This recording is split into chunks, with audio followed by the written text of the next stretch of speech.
Hello, welcome everybody.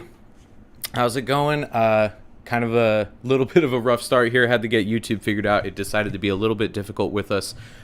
So give us just a second here while we finish everything. But welcome back to Crypto Rejects. This is episode 2.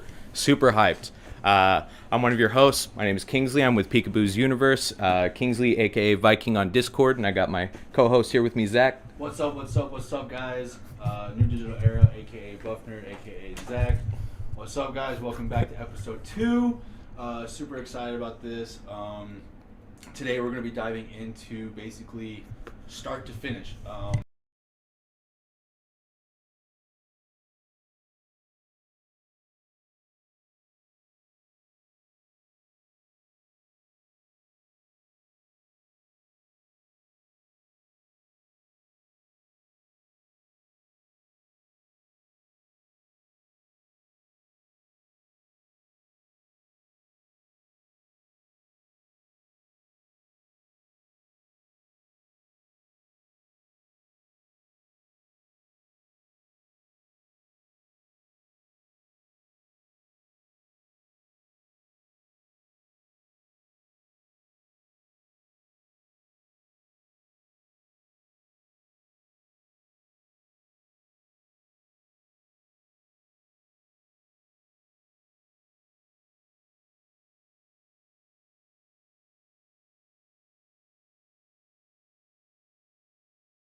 The intro. No, right on, dude. That was pretty solid. Right on. Just got right into it, hot and heavy. Yeah, guys. So like you said, no sound. Uh-oh. That's not good. All that talking. All that talking and no sound. Zach, talk real quick. Check. Mic check.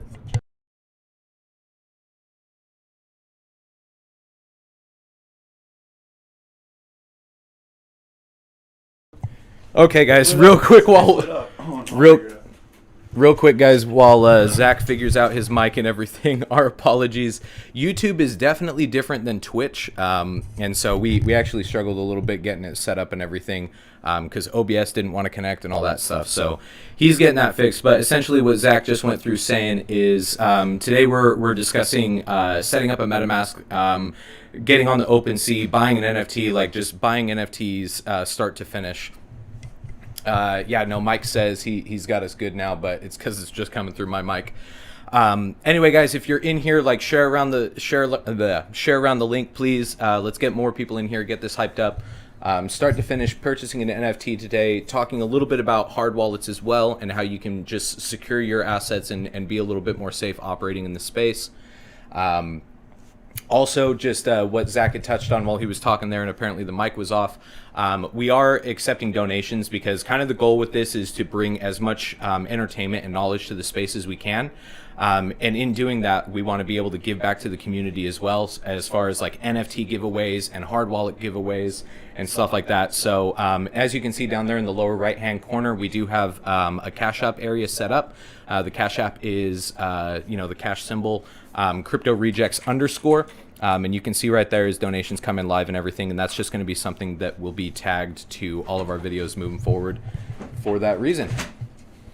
Let's see if Zach Check. Mic check 1 2 1 2. What we got? We good? Mic check 1 2 1 2. Yep. We live. It's good. All right. We live. Yeah, that was a little bit of a process. Right on though.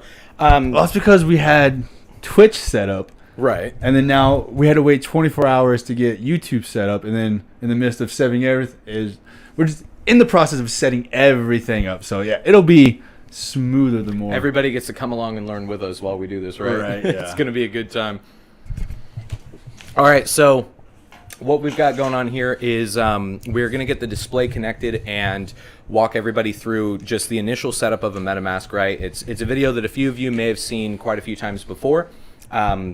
But we're going to go into that. We're going to go into its interactions on OpenSea and kind of how that whole process works. And then we're also going to set it up on mobile to kind of show everybody that. And then immediately following that, we will do our discussion on hard wallets. And then after that, of course, we have our kind of wind down and everything. But throughout the whole stream, we'll get into conversations about about NFT projects and stuff like that as well. So let's get that screen up.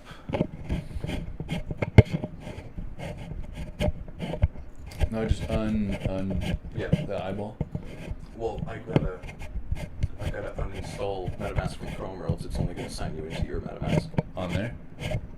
Oh, we're just gonna do it mobile. Yeah. Okay. Yeah, just show them. Nice. Okay. 1 second, guys. We'll just do that one first since it's already there. Okay. I never got that screen set up. No worries. Got it all set up and ready to go. So, for those of you that are new to the space, this will be a bit of an information on setting up MetaMask and interacting with OpenSea. For those of you that are experienced here, you know all about this stuff already, right? So, welcome to MetaMask, trusted by millions. This is kind of the initial page you're going to see when you very first open the MetaMask app on your cell phone, tablet, Apple, Android device, doesn't matter. And it'll kind of just walk you through the basic steps. So, getting started, you have the option to either import an existing wallet, right? Of course, if you already have one, or create a new wallet. So that's what we're going to do now. Obviously, it gives you a bit of a rundown on like what you should do and what MetaMask will ask for, and then what you shouldn't do and give away and that kind of thing, right? And it gives you a good list of general information here. Always allow you to opt in and out via settings, send anonymized click and page view events, send country, region, city data. And then it says it will never be collecting your keys, addresses, transactions, balances, hashes, or any personal information. It never collects your IP address, and it never sells data for profit ever. So it's locked down, it's secure, it's purely for your use for interacting within this, new digital space, right? Or I guess it's not so new anymore. Is there a way to see how many viewers we have or no? Sorry, I didn't mean to interrupt you. You're good. Yeah, the analytics should be displaying it. YouTube is so weird. We're going to get this better figured out for sure. I just hate how it doesn't tell you anything. Yeah. It's all good. We can just leave it for now. We got this. So we're going to start immediately with the password. So for the sake of this show, and obviously we don't plan on using this. That's why we're showing this all to you and everything. But just so you guys can get an idea, and then we're just going to delete this wallet, right? So we'll just start with the password of Crypto Rejects. Crypto Rejects, exclamation mark. There you go.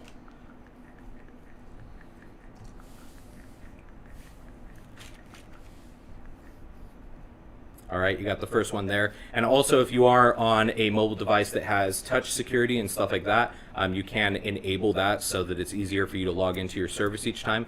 Obviously, if you want a bit more security, it's good to just have that option disabled and have you, type in your password each time you log in. Obviously, when operating in this space, you definitely want to make sure that you are being as safe as you possibly can. Security is a big deal when it comes to your financial assets. So we're going to go ahead and create the password there.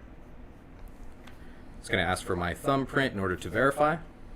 And boom, there we go. Immediately, MetaMask themselves actually has a video set up for securing your wallet and just helping you remain more protected within the space. And all that information is readily available online through MetaMask and other people just like us that are out here trying to help and educate everyone. So, secure your wallet. It's talking about your secret recovery phrase.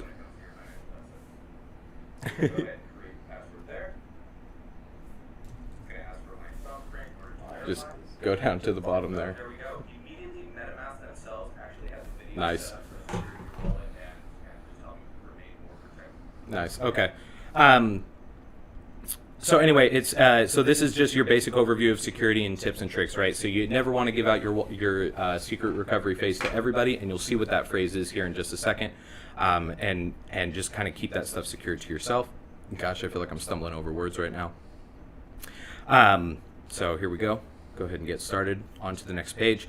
So right here, it's going to give us our secret recovery phrase. We're going to go ahead and click view, and you see it's a 12-character phrase that has to be entered in when importing your wallet or accessing your wallet, and this is just to make sure that you're locked down. So if you ever forget your password or anything like this, definitely write this down somewhere safe. Piece of paper, keep it safe.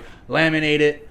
Laminate it, yeah, absolutely. And additionally, when we go into discussing hard wallets later, there are some hard wallets that actually have an option for saving secret recovery phrases as well as an extra security measure. So Ooh, it doesn't allow you to copy anymore. That's actually a new thing. So most of the time on Metamask, if you're setting it up mobily, it will allow you to just copy this information to your clipboard, and then you can paste it onto the next page. Do they allow screenshots? I know that's one thing that they stopped doing. See if you can take a screenshot of it. They disabled screenshots, really? Yeah, I think that might be one thing that they did too. Okay, let's take a look. Definitely allows me to take a screenshot. Right, well, there you go. You can do a screenshot then. Yeah, could always do the screenshot. So I think it was on maybe mobile phone. I don't know. So now I gotta remember where all those were. So I'm gonna be switching back and forth here between that screenshot and wow, look at all these photos on here. Okay. Mm-hmm. So evidence shift market soda. So well, we You want to pen and paper real fast right now? No, it's all good. All right. Evidence shift. You just made me forget. Sorry. You're good. Evidence shift market soda. So you click evidence shift market soda. Gosh, I hate that. Combine front human and wise. So we got combine front human wise, and the last four are going to be this belt park hand. So this belt park hand. And there you go. You can see I've entered the security phrase in successfully, and that's just kind of giving you a rundown of what it will request if you're ever resetting your password, or if you're importing a wallet using this method as opposed to an import key. So there we go. Big old congratulations. You've now set up a MetaMask wallet. Flames go off in the distance. Everybody's screaming. It's a good time for sure. We can make edits then and just be like, yeah, there you go. Add in some cheering in the background and everything. All right, so this is your basic setup now. So you can, so right here you can automatically click on the account name and you can name it what you want. So say we call this Crypto Rejects, because you can have multiple wallets, and obviously you don't want to get them confused. So labeling them is going to be super helpful. Or there's the, what is it called? Hold on, I have to check out my wallet real fast, because there's actually a NFT that you can buy that labels your wallet. So say instead of sending the wallet address, you can say, you're talking about an ENS. There you go. That's what I was saying. Yeah. No, I was going to get into that when we got into the OpenSea. No, I was going to just drop that right now. He's like, hey. Right. Yeah. So additionally, like he was just saying, there is an ENS, which ENS is essentially it's technically a Web3 URL or something on the basics. It's a Web3 so URL. basically, instead of giving you my wallet address, I can say, cryptorejects.eth, and they can just type that in, and it would send it to me, and rather than type it in XOYFB capital Z 5936. That's super annoying stuff. Yeah. So you could just say, hey, send me it at cryptorejects.eth. Right. And they just type it in, and boom, just as good as Zelle. Not as fast as Zelle, but just as good. Not as fast as Zelle. Yeah, obviously with these things it takes a bit of time to process, with being open source banking essentially, right? Yeah, but that's one thing that people don't realize, is that it does take time to process anything on the blockchain. So people will sit there and resubmit. Is it going? Is it doing this? Do I cancel it? Because they don't know about the time frame on it. So yeah. No, there you go. Honestly, when I first loaded in, I think I had that same issue, except I had it primarily with Coinbase. It's almost the anxiety. Yeah, right. It's okay, I just put all this money in. Where's it at? Yeah. How come it's not going through instantly? What's going on? Yeah. So. Obviously huge concerns that people will often have, but with these things, you kind of just got to give it a minute. These protocols, the security, the system, and everything that's set up, at least for like Ethereum and the big ones like that, it's relatively straightforward. But obviously sometimes these systems can go down or take a little bit longer. So don't freak out, don't worry. It will happen. You just got to give it time. And obviously, guys, just as a quick disclaimer, nothing we talk about in this video is going to be financial advice or anything like that. We're not financial advisors or lawyers or attorneys. We simply are just other enthusiasts within the crypto and NFT space that are wanting to come out and kind of provide assistance to other people within that same space. So anyway, now that we've gone ahead and gotten our wallet set up, you can kind of see the basics here. So you can receive, you can buy, you can send and swap. Buy option here is going to take you to the options of using Apple Pay through a system called Wire, or you can use Transact. Truthfully, I never use either of these methods. I initially used Wire for the very first Ethereum purchase I ever made, and it took quite a while. The verification process was very intensive, so the security is there to make sure you're protected, but as far as user friendliness and everything, it just wasn't that great. So Instead, what I would recommend, and again, not being a financial advisor or anything like that, what I would recommend is using Coinbase. That's Let's go ahead and set one up, Coinbase. set up a Coinbase or absolutely. crypto. Yeah, whichever. So obviously you can head to your app store. There's the Coinbase wallet, and then there's the Coinbase application itself. That is the one I recommend downloading for purchasing your crypto, because I mean it's the only one you can purchase crypto from. The other one is just another secondary wallet that you can use. So the way that's going to work, you download it, open it up. What up, Mini Man? Welcome.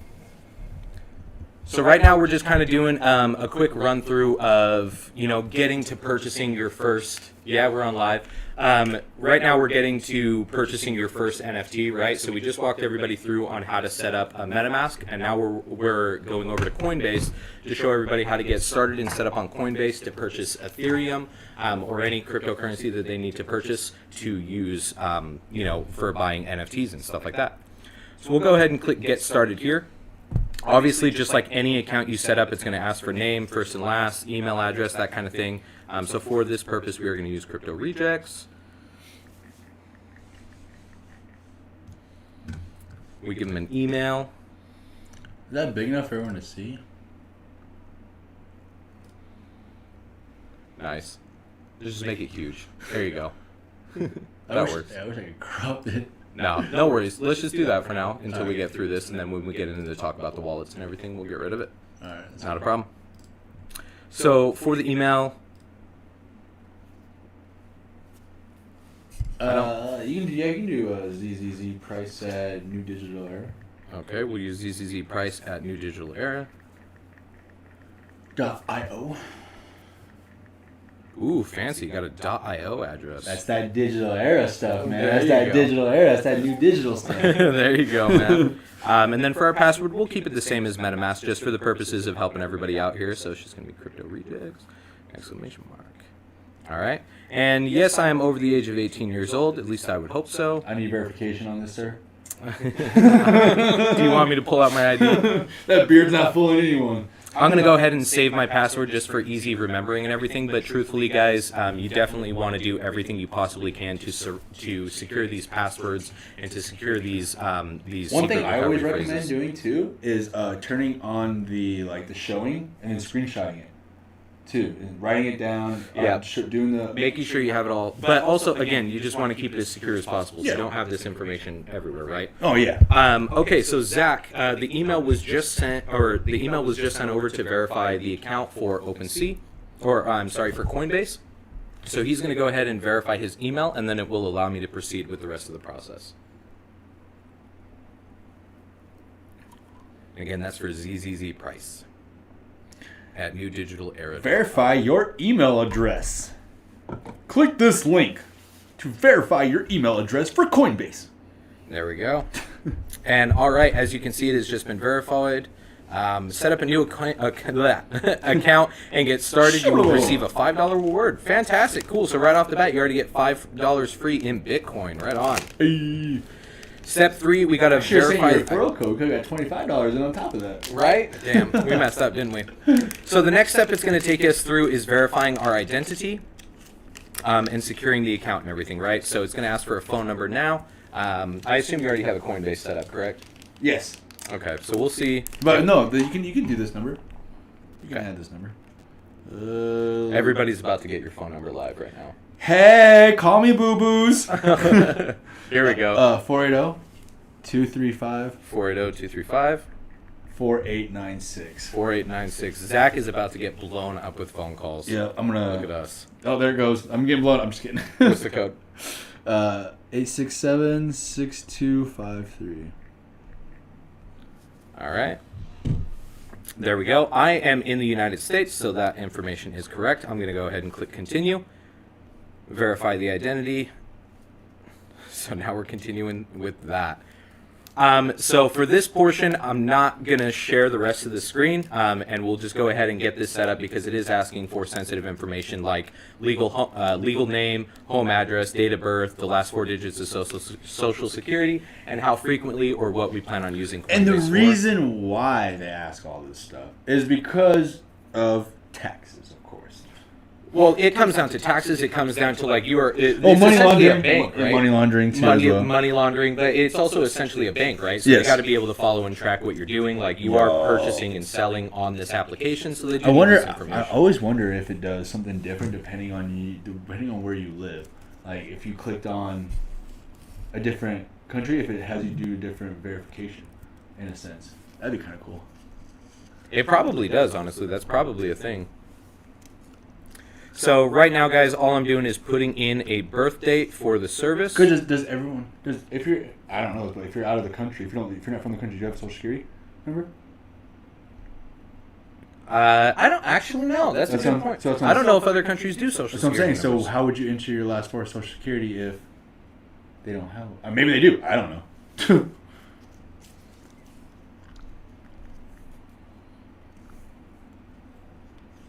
That's the part where I'm uneducated. Right.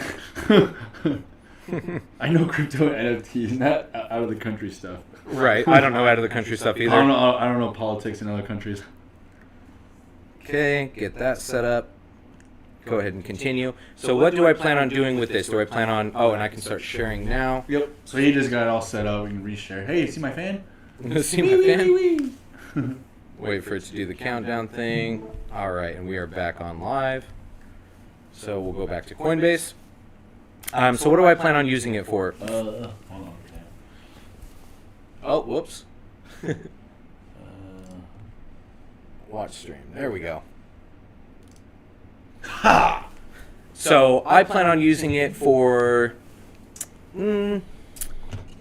payments to friends, online payments, business, investing. So I'm going to say investing because technically that's what I plan on doing it. And then it's going to ask your occupation, obviously. So let's see. Is there a reject? Right. I'm just going to say family and others because I'm going to use this to help people out, right?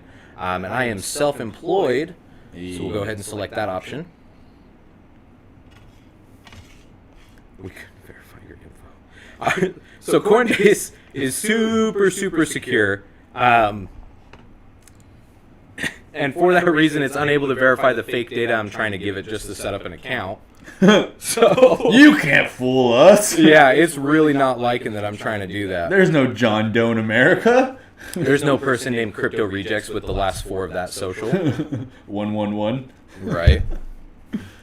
1111. Yeah, it didn't like it. So I guess I'll have to use real information here, guys. Give me just 1 second. So sorry. Or if you want, you can just log out of it and then log back in. Because what's the other step after you verify? It's just actual. I wonder if you can just log in one of ours and that's just the next step. But anyways, go through. Yeah, honestly, what's going to happen next is it's going to pop up actual Coinbase and allow us to make our first purchases and everything like that. Yeah, that's what I'm saying. I'm pretty sure that's the next step once it's verified. So you could just log into either one of ours. It's all good. I'm already on it. BFL. I already fixed it. That's BEA. Beautiful. I love how it's also sharing my camera right now. Like, turn off the camera feed. No, let them stare at the ceiling fan. They love the ceiling fan. Who doesn't love a good ceiling fan? Now it's not letting me share my screen. We're having so many issues. There we go. I have to have my camera on in order to share my screen. See, I told you, man. Let them give the people what they want. Give the people what they want. Occupation, we'll say investments. I am self-employed. It's going to verify my identity and that I'm a legit person. Are you? I think so. How do you know? So how much do you plan on trading per year? So this is honestly a tricky one because you never know with crypto. I mean, you could end up making it big and having a good time. Welcome, seeing we have some new people in the chat. Thanks for being here, guys. $1 billion. Right? Let's say I'm going to do $1 million or more, right? Just super crazy. And what industry do I work in? I'll say I work in art and media because obviously, as you guys know, or if you don't, or are new here, I am a founder for Peekaboo's Universe, which is an NFT project on the Ethereum blockchain. All right, we are verified. Let's go. Now it's going to ask for funding into the account and everything like that. This is where you guys can add wallet information. I'm not going to use that. Nope. Add your bank account. Not going to do that right now. We're just going to skip. Skip for now. Continue. I just clicked allow. I'm going to fix that later. But anyway, so this is your Coinbase main page. Obviously, right here they got some fancy graphics, which is super nice. You can finish setting up the account if you weren't able to get everything done right there off the bat. But right here, you can already see you got buy, sell, send, receive, and more options such as that. So this is kind of like where your portfolio is for all of your different assets. And Coinbase has a number of different assets you can have access to, right? So obviously, one of the big ones, Bitcoin. We're going to explore some assets now and check out everything we could purchase on here. So typically for NFTs, one of the more popular platforms to buy on is OpenSea. And the two currencies that exist for use on OpenSea is Ethereum and Polygon, right? Si, senor. So what we would be looking to buy is Ethereum. Or, of course, Polygon, but I prefer Ethereum personally. So as it takes forever to load up here, you can see it gives you the market chart for what's going on in the trades with Ethereum and what kind of year to date and everything. Now, quick question, sir. Okay. If I am new to this, which I am, how do I know what I am reading right now? So, do I have to buy $2,384 worth of Ethereum, or can I buy something different? No, you can buy any amount of whatever amount of money you're trying to put in. So what that number up there in the top left is referring to, it says $2,385.09. That is the current value of one Ethereum. So one whole Ethereum is valued at $2,384.61 USD. Or if you want to feel like a crackhead, you can call it one shard. One shard? Yeah, it's actually the definition for it. It's called a shard. Interesting. Yes. Yeah, you learn something new every day. I just always feel called it ETH. I feel like a crackhead when I say that. How many shards? It's worth 5 shards? If you asked me that, I would have no idea what you were talking about. Yeah, no, my brother dropped that on me, and I was like, yeah, it kind of sounds like a crackhead. But I like it. It's definitely, you could definitely see it how it because of the diamond look of it. But yeah, it's a 1 shard, 2 shards, 3 shards instead of 1 ETH, 2 ETH. That makes a lot of sense. I like it. Sir. Okay, so as you guys can see, this is kind of what's been happening throughout the day. Ethereum is in a bit of a fluctuation right now. It's on its down end. So again, not financial advice, but a great time to buy because Ethereum is a proven cryptocurrency out there on the market. So at this price. And also, too, kind of give me an example. Like, say if I was to buy in right now at 1 shard, and it came back to, what's the highest it's been most recently? What, 4,000? It was like 4,500 or something around there. So for example, if I was to buy 1 shard right now at 2,386, what would my return be if I was to hit, say, 4,000? Like maybe 1,000 or 2,000, 3,000? Yeah, you'd be somewhere in like, I want to say the 30, you would end up with, I want to say $1,300 roughly would be the exchange, or $1,500 you would end up gaining once Ethereum comes up. So yeah, I give you guys an example right there. You know, just how it kind of fluctuates and stuff like that. I'm just kind of giving you guys examples. I'm not trying to make it seem like I don't know anything. I'm just kind of giving him questions that, you know, you guys might be asking or new people might be asking, but they might be scared to jump in the chat. So don't worry, I got you guys. Yeah, no, he's just challenging me in different areas, which is always great. Got to keep learning. Mini man, LOL. Yeah, gotta love it. All right, so obviously you click. Oh, okay, so here's the 1 day. You can look at what's happened throughout the entire year. Oh, so my bad. The highest was actually $4,867.81 USD. Nice. Look at you. Lowest it's been at the beginning of the year, $1,200. Look at that. Dang. So right now you can see that I have 0 ETH in my wallet. Just buying it at that, man. $1,200. If I could have bought into ETH at $1,200, oh, I'd be so happy right now.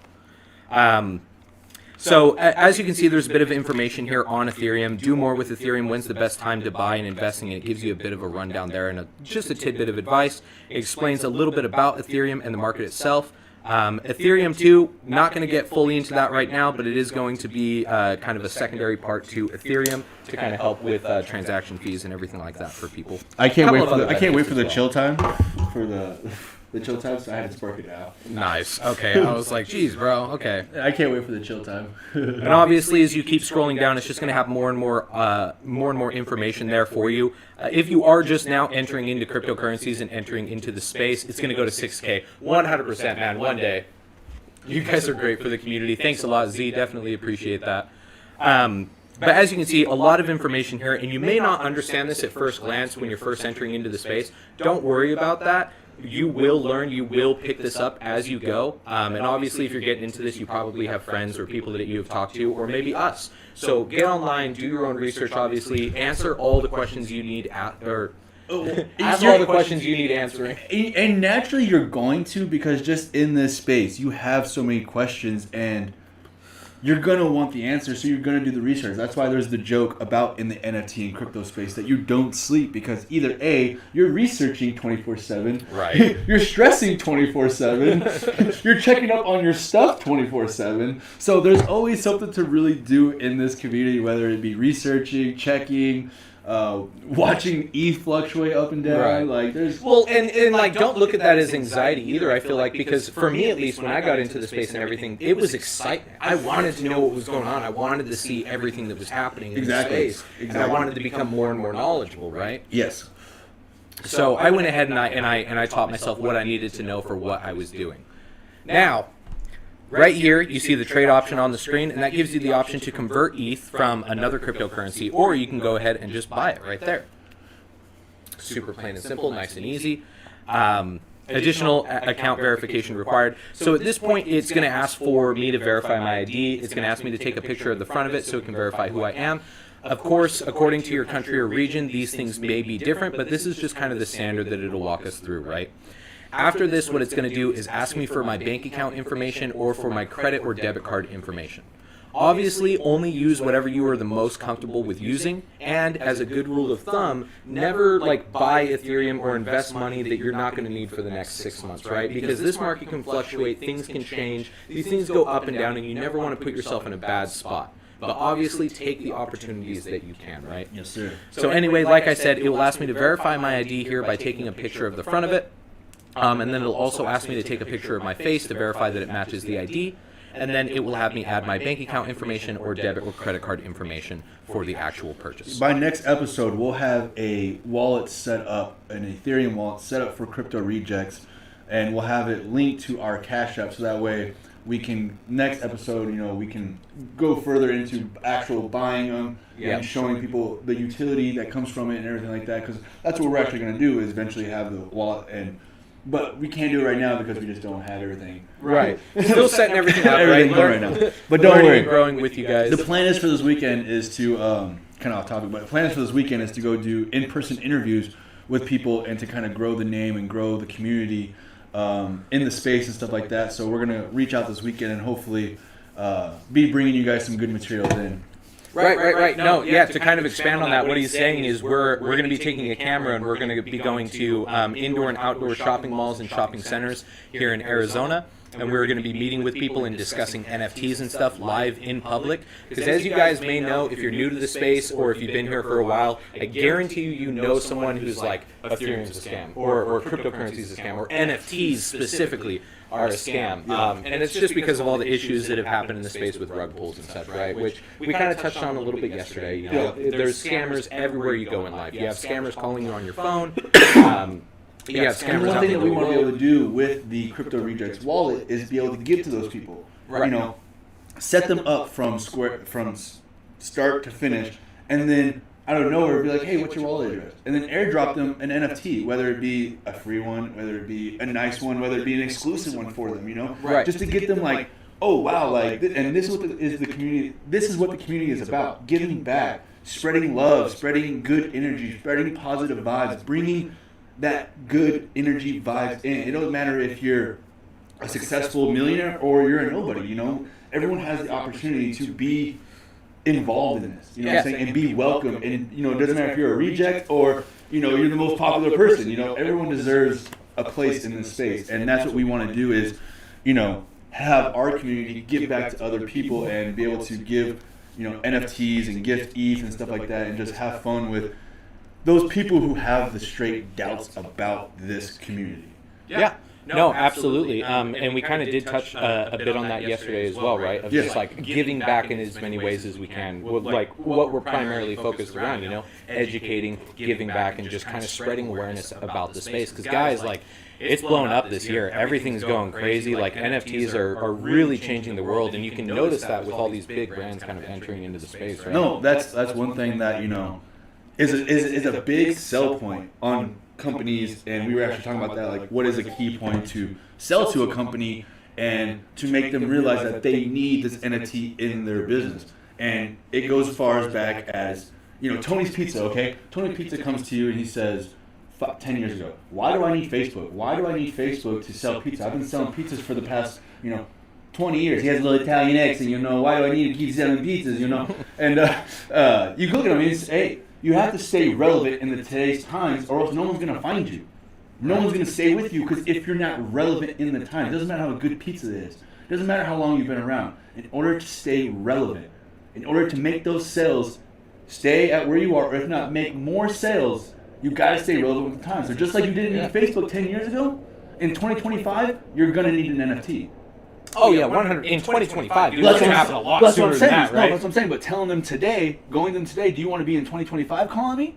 Or do you want to get it started right now? Right. You know what I'm saying? Because by 2025, you're going to need one. So do you want to be ahead of the curve now and get it going? Or would you rather call me in 2025 and say, hey, man, it's a Tony from the pizza, man. I made a mistake. Can we get it going? Right. So when it's harder or the market has excelled and now you have a lot to catch up on, right? Exactly. We're actually really at this amazing pivotal moment where the NFT space is still young enough and new enough that everybody can get in, but there are major things happening within it and major waves and changes that are happening. So like the space is getting more and more value added to it as each day goes by. Every new project that comes in that isn't a rug pull or people out there just to steal your money, but these projects that are coming in, it's they're also offering... really hard to tell because I remember me and the collectives were even talking, C-01 or C, right? Yeah, C-01 or something like that. It's everyone. Yeah. I thought it was. I didn't buy into it, but I mean, I was. Oh yeah, there was hype about it all I over was the congratulating space. everyone, but even like a project that seems so promising and so good, it's really hard to tell in the space nowadays. Just because you think a project's good, but then it's just the community. I guess it would be the community. I didn't check out the community, so I can't really speak on it that much. But so you can do a good job hyping up a community. And no, but the community I mean is less so. Like for Peekaboos in a sense, when you were checking the floor price today, everyone was worried that someone was listing. But as long as the community stays strong and everyone whose hold is staying strong, it doesn't panic, doesn't stress, and they believe in the project, that's what makes it. So yes, you could hype it up or do whatever, but at the end of the day, the community, if everyone bonds together and says, you know what, we're not listing. They're like CryptoPunks, we're not listing. But if that one person gives way on that bridge, if that one person says, you know what, I need to liquidate, then it starts the domino effect. And then next thing you know, everyone starts panicking. Well, is he doing it? Well, he's doing it. Well, they're doing it. And I don't think that's necessarily a good or a bad thing. I think it sits in a neutral state, right? Because obviously your floor price could be lower than mint, and then that can drastically affect your project, right? Mm-hmm. Or it could go way up, way over what you even expected it to be, right? Mm-hmm. Like with Bored Ape Yacht Club, when they came in and they had their initial mint, it was nowhere near what it's at right now. Mm-hmm. But just because of the community behind it and the people that got in on that project and started offering their wisdom and their insight and everything like that and built that community, and then the utility that they put on the back end of that, it's become absolutely insane. Yes, I agree, man. Everyone is going to own one piece in at least 3 to 5 years. And the way we want to speed it up is by spreading the awareness, going to random places, and gifting people, whether it be a free NFT, we pay the gas, or it just be $1,000 NFT or $500 NFT. Just make someone's fucking day, because you never know what they're going through, first of all. Right. And also, too, we want to spread the awareness, because like I said, pass it forward. If next thing you know they do it, we can do it as well. You know what I'm saying? It doesn't matter what kind of NFT it might be, but as long as we give them something to show them it's real, first of all, you know what I'm saying? They can use it. There's a utility behind it. 2, it's a flex. They can actually show it to their friends. Hey, right. They're like, hey, did you see this NFT? Check this out, man. You got to see this. Like, this is awesome. Exactly. So they can go back to their friends and say, man, look at this. I just went to the mall and someone gives me this NFT. Da-da-da. I can use it for da-da-da-da, da-da-da-da. And next thing you know, they want to get it on it. Hey, where'd you get that at? They said I can get it on OpenSea, and we set them up. We showed them where everything is.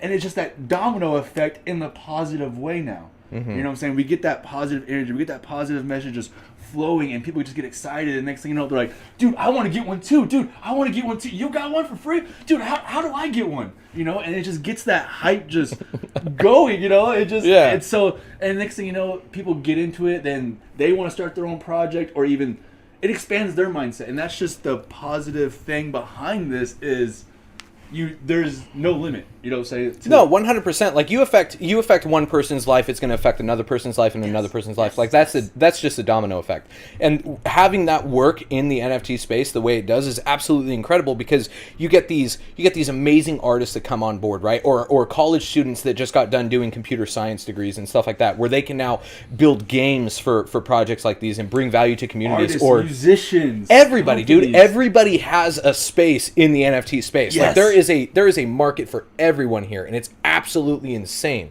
Like that's why these major companies are coming over too. Like that they realize they have to. Like this is where things are going. This is a new way to add utility. This is a new way to sell products. Exactly. You know, there's NFTs you can buy out there that have real world utilities. You buy this, you get shipped this. Right? Or actual physical goods. Exactly, Yep, right? discounted stuff, you know, or Like some Coffee Labs Roasters coffee. Yeah, so you can get some Coffee Labs discounted, or to even log into the membership to see what has available. Right. You know what I'm saying? You have to just own it, and then depending on the membership, depends on the type of coffee you get, or you don't even have to. You just own it, and you get a package. There's a certain package that you get monthly, or something like that. You know what I'm saying? Like there's limitless amount of ideas you could do for any kind of business, physical goods, like, and it's just exciting because it brings life back into that business. Right, I agree. It gets and them I think, excited about their business again. Some people, like I said, Tony's, who's been at it for 40 years, 80 years, you know, he might be burnt out after a while. You know what I'm saying?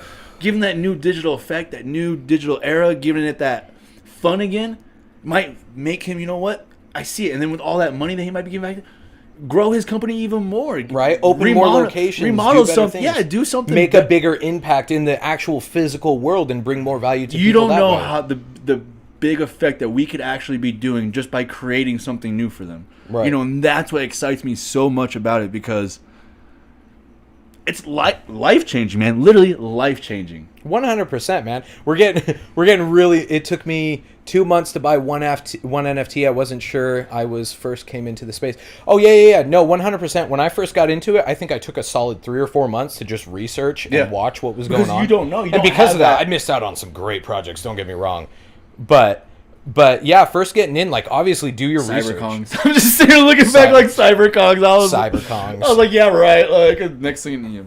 Yeah, next thing you know, you're like, damn. Actually, one day, dude, we'll have Jay on this podcast with us, and he can tell the story, but he actually had the opportunity to get in the Cyberkongs, and he kind of talked himself out of it and everything, because, you know, it's just like, oh, it's a digital piece of art, like, whatever, right?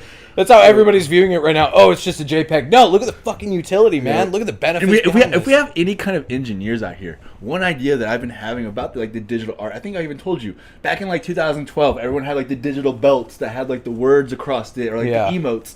Imagine having a CryptoPunk on that belt. Right. Imagine having a Cyberkong on that belt that just blings out right there on a belt. Dude, you know it's going to happen. And I know it's going to happen. There's bracelets, necklaces. It's on watch faces now. Yes, it's if coming. anyone saw FaZe has the fucking CryptoPunks bracelet. Yeah, like, that is CryptoPunks crazy, man.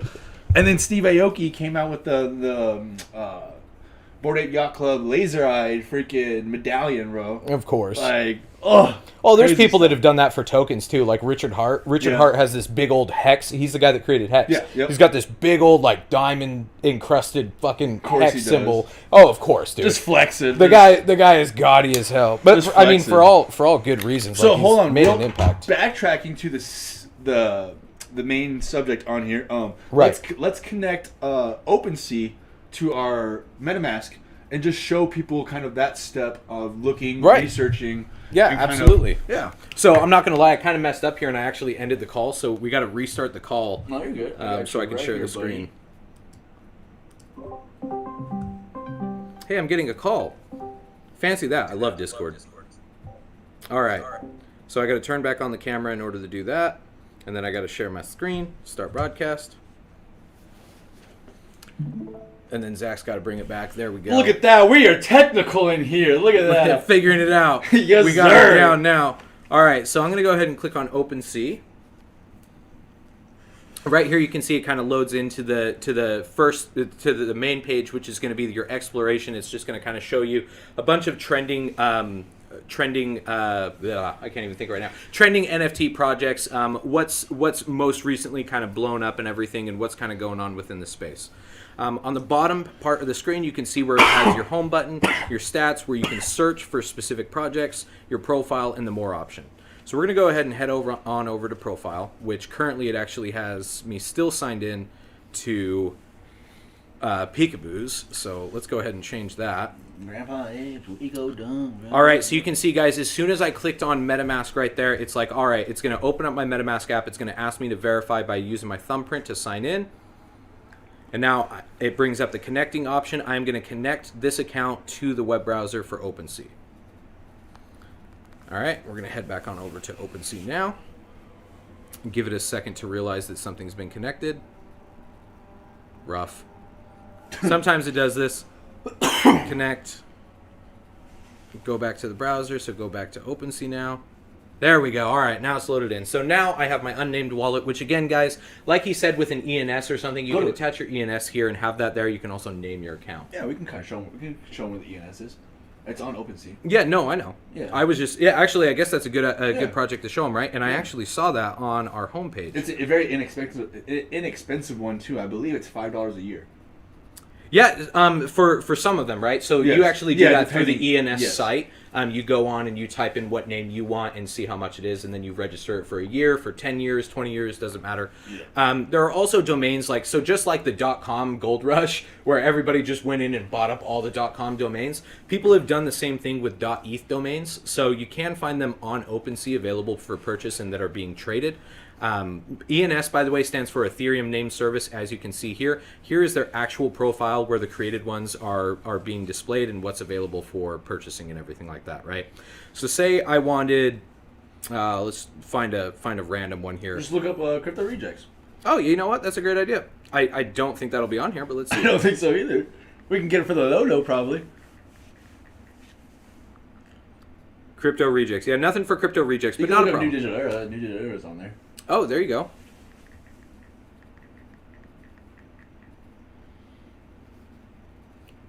New Digital Era. It's the only one that says New Digital. Check that out. Woohoo! All right, so you got New Digital Era on here. You can see that's his. All right, if y'all want, I'm gonna need some love. If y'all want to go and hit that heart right there, that favorite, y'all go hit that. Show some love to New Digital Era. I appreciate it. There you go. And as you can see, it shows you who it was created by, which is unnamed because it was minted from what do they call it? You mint it from the Ethereum name service, and it comes up as just an unnamed account. Or like null address as it comes up in like null address. Thank you. Yeah, that's what it is. Null address. And then you can see who it is currently owned by, which I could place an offer on it right now if I wanted to, but of course he's never going to sell it. Nope. It's mine. Right. Like as soon as you get one, you're kind of holding on to it forever, right? Yeah. But you can also see how it's owned. You can click on his name right there and go check out his wallet. So this is New Digital Era's wallet, Zach, right here.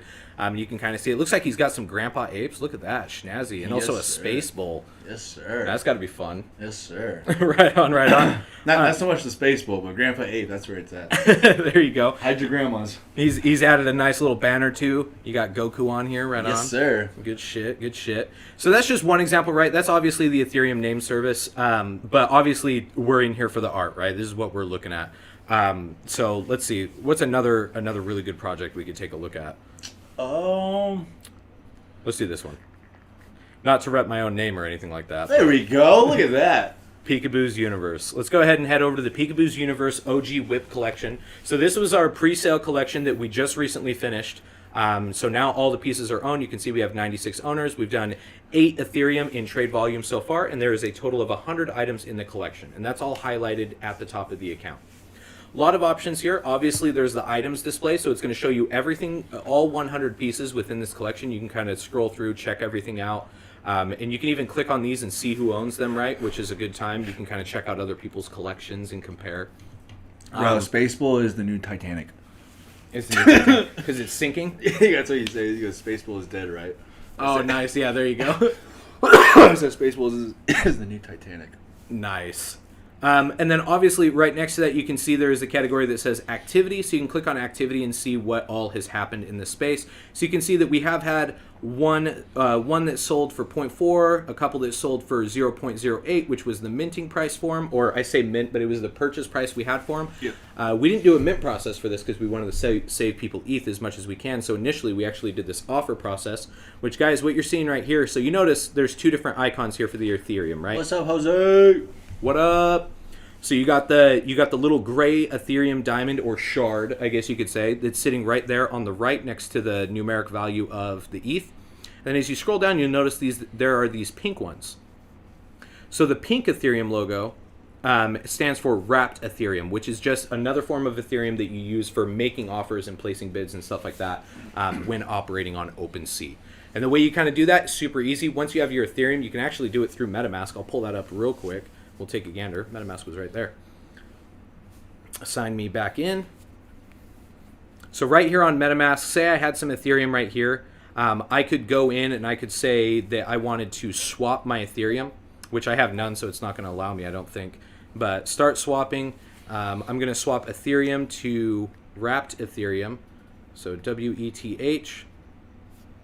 Oh, I love how it's actually showing up as gray on here instead of pink, like I was literally just saying it shows up as. On OpenSea, it shows up on pink. On MetaMask, it might show up different. But as long as you type in the wrap, it will know what you're doing. Right.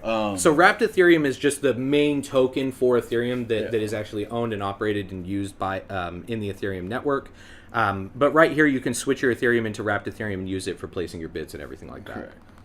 Super simple and easy. OpenSea might do a little different. They might have you go through, I think, what is it, Uniswap? Yeah, OpenSea uses Uniswap. Again, I'm going off of my preferences, right? I go by MetaMask. Just in case people are kind of... Right. You can use Uniswap. Yeah. You can use... I mean, I'm pretty sure you could use Coinbase to purchase wrapped ETH if you wanted to. I'm pretty sure they do token trade on there. Could be wrong.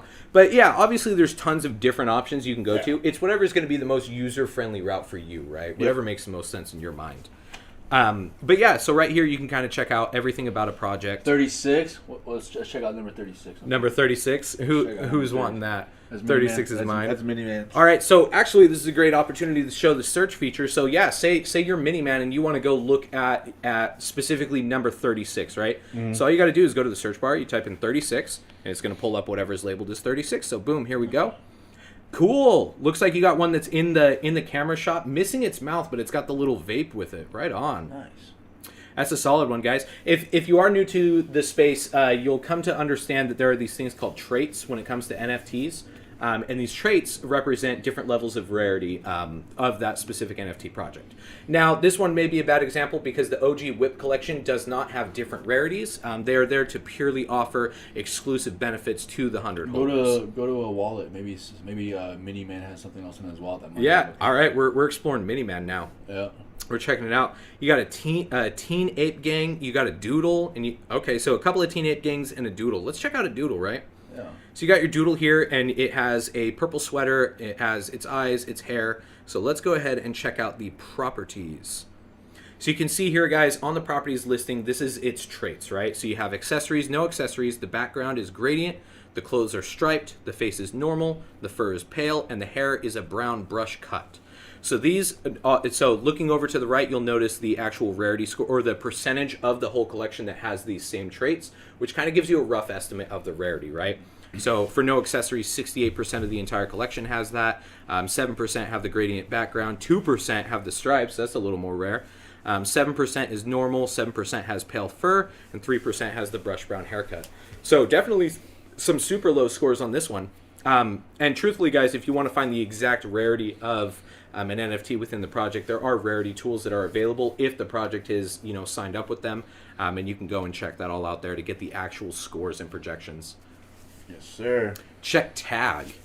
So another thing too that I kind of want to go in with buying and selling. Okay. If you wanted to buy, obviously gas fees. If you wanted to sell, obviously gas fees. So when buying, you definitely want to try to avoid high gas fees, maybe via the time of day, seeing if there's any other projects minting that day or around the same time, or going to Etherscan. You can go to etherscan.io. So real quick before we get into all this, what is a gas fee? It is the transaction fee, I guess you'd say, for the NFT. It's what you're paying for the transaction to go onto the blockchain, for it to be authenticated, for it to be submitted to your wallet and the transaction to go through. Right. You're paying the miners the fee to process the transaction. The transaction. And there is no person sitting behind a desk typing away and doing this. It's machines basically. Yeah, and just running algorithms all day. That's Yep. all they do. That's actually what mining is, guys. If you didn't know, that's what mining Ethereum or mining Bitcoin is it's processing these transaction hashes. Yeah, there's no one in a mine with a pickaxe and digging through the ground, mining some mythical thing. digging through the ground and coming up with digital coins. No, it's all on the machines, and that's what started out being so skeptical about it all, was because it was basically all machines doing the work. Well, right, but it's made it honestly that much more incredible. It's open source banking, man. Yeah. No, yep. Like no private person is looking at your stuff. It's available. Everybody can see what you're doing, where it's going, and everything like that, which makes it kind of cool because there are services out there that allow you to like follow whale accounts and see where they're investing and copy their investments and stuff. There's like tons of benefits to it, I think. Yep, correct. So kind of falling back onto the gas.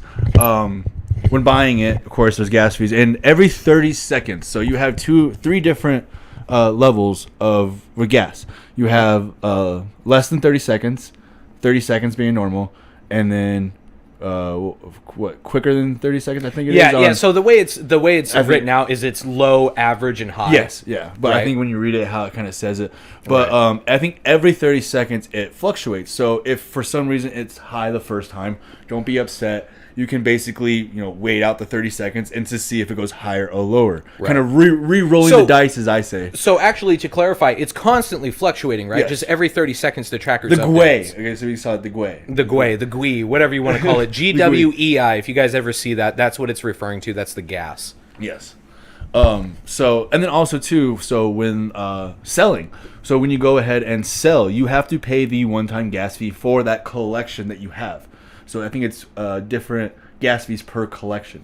Oh, no. Okay, so what that actually is it's so the very first time you ever sell an NFT on OpenSea, you have to register your wallet. Okay. And so that huge fee that you pay initially to register your wallet is, it's normally in the hundreds, at least USD. It's going to be like $130, $200 something dollars, and depending on the gas, it could be even higher. Yes. But that is actually like the activation of your wallet and verifying that. Okay. So you also have every time you change a price too as well. So say you have it listed as 1 ETH and you're not selling. So you want to switch it to 0.9 ETH. And then that still doesn't sell. So then you switch it to 0.7 ETH. And you keep switching it. And eventually you're just like, it's not selling. I just want to delist it completely. You have to pay a gas fee for every single time you change the price on that. So it depends on the project. There are actually a number of projects out there, like the Chameleon Collective and stuff like that, that have it set up so you don't have to pay a transaction fee every time you lower it. It just you have to add a signature to it saying you are lowering. That's what I'm saying. But just to be aware of people, there is right. No, all these things exist out there, right? And it obviously costs to delist as well. That's what I'm saying. So be aware that if you try to keep re-delisting, eventually, if you want to completely delist, you're going to have to pay the gas fee on every single time you delisted. Yeah. So, and then also, too, be aware, too, is say you're trying to liquidate a NFT to make some money and you're listing it below floor price or something like that, or even below the price that you minted or you even paid for it. Realize, too, the price that you're listing it at, you're also going to get a transaction fee taken out of that, too, as well. Right. So OpenSea takes its royalty percentage, which is 2.5%, I want to say. And then there's the creator royalty. So creators on OpenSea have the option to select their own royalty levels. Yep. And that typically ranges, for good projects that are on the space, it can range from 5 to, or it goes anywhere from like 2 to 5 I've seen. And obviously you get higher ones that are like, we're taking 10% royalties and stuff like that. So definitely something to look at when you're selling these NFTs. Yes. Oh, correct. So just to be aware, just kind of opening up all different aspects and all different views of what is the possibilities, because you kind of want to turn over every stone, before you kind of, oh, well, I didn't know that could happen. I didn't know that could happen. 'Cause that's just stuff that we have all ran into and just didn't know before. Well, yeah, no. So to touch on that note of just kind of turning over these stones. So when you first list, like we just said, the very first time you ever list something from your wallet. To be clear, guys, that's not every time you list an NFT. That's not every time you list a new project's NFT. It's specifically the very first time you list an NFT on OpenSea, you have to register your wallet. Now, there are some NFT projects that it's free to list. And so you can just list your NFT without having to pay a fee for listing. Again, not if it's your first time. Your first time, you have to register your wallet. But when listing your first NFT, some projects you don't have to pay. But there are some projects that you do actually have to pay every time you list one of their items. Yeah. It's just to be aware of the possibilities. Is there a way to figure out that ahead of time? Yeah, by reading the contracts. The No, there you contracts go. are available. Like, so say you're on OpenSea and you're dealing with a project that's on the Ethereum blockchain. So what am I looking for on the contract? That's a great question. I'm not a developer. No, you're and good. I actually It's- have friends that inform me of that. No, there is a way to read it on there. I know it is. I just can't read it. Hand me the tablet real That's fast. to come in a later episode. No, there actually is. We will do it on a later thing, but just to kind of dive into the actual like reading contracts. Yeah, to pick on my brain real fast because I know how to Ether. Yeah, guys. So what I was getting into though is so if you're on the Ethereum blockchain, ETHScan or EtherScan, sorry, I think is what it actually is. EtherScan is a site that is used for monitoring transaction hashes and kind of everything happening on the Ethereum blockchain, right? On there, all your projects have a contract address. So you can go and you can click on that contract address and you can view its activities. You can view the contract itself and read like where that money is set up to go, what that contract is set up to do, if it has like lower gas fees, if it requires you to pay a fee every time you list, that kind of thing. Do you have a specific project you're going to look at here? Yeah.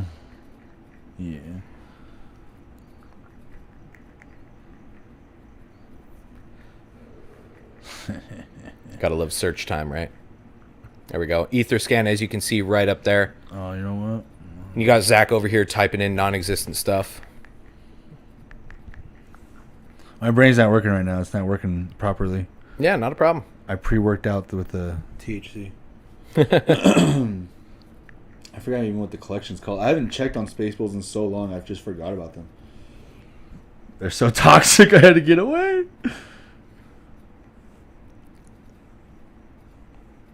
Spaceballs. Ooh, here we go. All right, there you go. He kind of went through that kind of fast, but what he did is he went to their page on OpenSea and he scrolled down to the very, very bottom. And down there you can see under the details category, it will list the contract address, the token ID of that specific NFT, if it's like an ERC 721 or 720 contract, and the blockchain it's on. So what he did is he clicked on the contract address,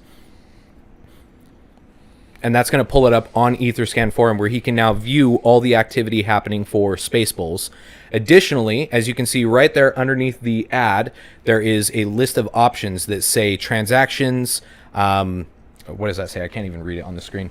You got transactions, you got internal transactions, you got the contract, events, analytics, and comments. So the information that we're looking for that you would be reading is on the contract tab. And you can kind of see here, if you don't understand code or anything like this, this is going to look like a bunch of randomly jumbled stuff to you. But The Matrix. it's the Matrix.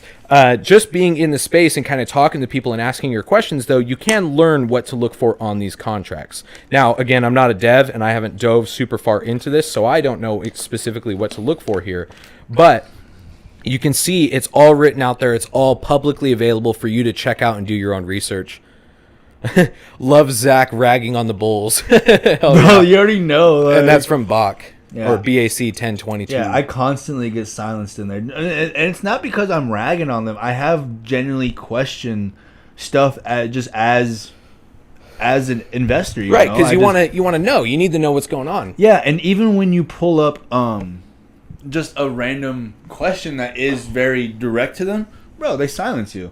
And it's just they come in swinging their thing around like they're, King Mod, and it's just like, bro, like you're getting gypped out of it too. Like let's generally ask these questions. Like the mods don't even know, so it just gets frustrating after a while, because you are genuinely, invested, and you start getting emotional about it because you just want questions. You want to see where it's going and stuff like that. So ultimately, I just removed myself, and I'm waiting for the airdrop to come for the bull. Then you know what? I'll put myself back in and see where it's all going. So. Right. No, obviously, guys, that comes down to finding the right communities, and you do that by just doing your research. Hop in the Discords, get that firsthand experience, learn what to look for. Ask as many questions as you can. There might be projects out there that silence you for asking questions that they're unwilling to answer, and those aren't the communities you want to be in, okay? There are communities out there like Peekaboo's Universe, like the Chameleon Collective, Bored Ape Yacht Club. There are communities out there that are about the community. You know, projects out there that are for the community, and people there that are more than happy to answer any question you have. I talked about this on our first episode. There is no such thing as a dumb question, as a stupid comment or anything. Well, okay, obviously there's a such thing as stupid comments. Like, don't hop on and be a dick, right? But there's no such thing as a dumb question. We're all learning here. We're all growing and experiencing. There's always going to be somebody who's, you know, better at something than you are, and those are the people that exist within these space. So you can hop on, ask your questions, learn as much as you can about what you're investing into, because that's just what it is. It's an investment. It's not just a JPEG. It's not just utility. It's genuinely like you are putting your money into something that can appreciate in value and that can give you yields on the back end. That utility might have a tokenomic plugged into it. So it's an investment, and it should very much so be treated as such, as well as art, right? Booze equal the right community. Hell yeah. Yes, Thank you for the love, man. Another thing you can see, too, a way to find the community, too, so we can do the peekaboos. Come to Peekaboo's Universe. We welcome everyone. Hell yeah. Does somebody want to post up a link to our Discord? Like, why not? Let's throw it up in there. Show some people what we're all about. And guys, if you're just tuning in, today we're kind of going over OpenSea and Metamask and different things to look for in projects, of doing your own research and maintaining security within the space, getting set up, that kind of deal. And you can see here at the top right, too, the Peekaboo's Universe, there's the Discord symbol right here you can click on.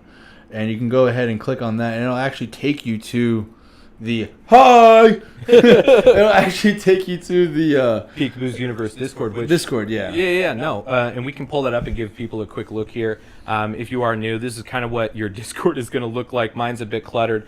You can see right in here, we got our main chat that's always buzzing, of course. We got tons of love always happening here. People saying good morning, what's up, having good conversations.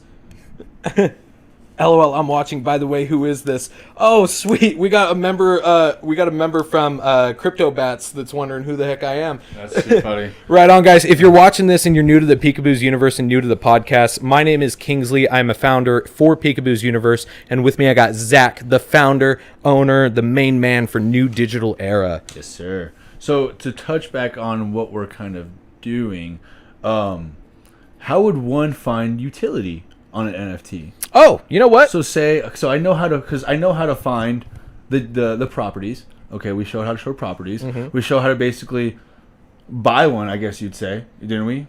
Or have we? It walked them through how to purchase ETH and walked them through where they would go to purchase. So we kind of have our crypto. If say we bought crypto already, or we have it wrapped. So say I'm ready to find a project, ready to buy a project. What if I'm trying to find utility? How do I find utility? So once you've found a project, which typically you're going to do that through friends that got you into the space, Twitter, alpha groups that you may be a part of, that kind of thing. I mean, it's actually okay to show that because I was actually going to pull up our FAQ. No, we can go. Right. I'm just kind of talking right now, but I was saying... Yeah.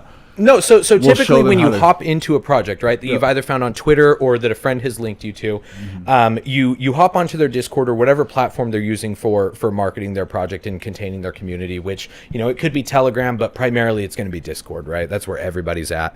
And what you want to do when you go to Discord is you want to, obviously when you load in, a lot of times if you just jump in the chat and you say hi to everybody, somebody's going to welcome you, somebody's going to recognize that you're new, and more often than not, people will take the initiative to kind of direct you on where you can go to find this information, right? Mm-hmm. And they're going to say something like hashtag roadmap and hashtag FAQ.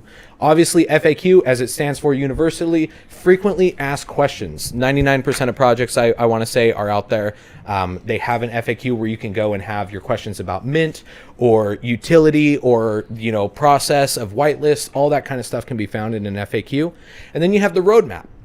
The roadmap is essentially like a white paper or kind of a layout of the direction that the project is wanting to go. And what that's going to lay out is their phases. Well, in most cases, right, it lays out phases start to end, right? Mm-hmm. So if you look at the Peekaboo's Universe one. We can go to the website, because you can also find on people's website if they have a website up as well. Right. Peekaboo's Universe website is actually not out yet, but it's coming out. No, I was just saying we can go to a project that is open on OpenSea. Right. So actually, I got a great idea for that. We're going to use But we'll use the Chameleon Collectives as an example. All right. So guys, real quick, just to make sure that you're staying safe and everything within the space, make sure that when you are clicking on links and going to any site, you always go to the official links tab that is located in Discord. Here you can see they've kindly laid out every link that they are directly affiliated with. And right here at the very top, you got the OpenSea collection, the contract, the partner minting, all that good stuff. And then you have... Let's get this fan off the screen. Oh, fan off the screen, yeah. And then you have their website, right? So you go ahead and you click the website. It's going to bring up a login information where you connect your MetaMask and everything. We're going to go ahead and skip that for now just because the MetaMask wallet I'm signed into isn't a part of Chameleon Collective. But right here you can see kind of their breakdown on their website. All the information you could... Okay, nice. This guy's just moving the tablet around everywhere while I'm trying to read stuff. But it gives a breakdown of the project, right? It's talking about the factions that the Chameleon Collective has set up. It talks about their trivia competitions, and games and activities they have within the Discord. Lots and lots of fun stuff. You got the merch and everything like that. And then you have at the top, you can see their FAQ. Which you go here, boom, there it is, a breakdown, just everything, man. Every question you could possibly hope for, right? Then also what you can find on here is, where is it?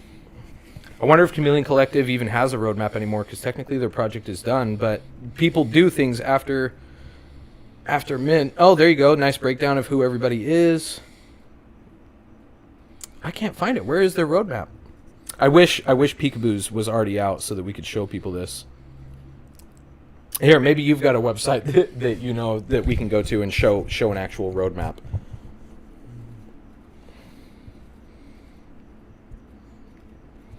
Just find one on... Find a random one on OpenSea. Check them out. Yeah. Let's go to the top one.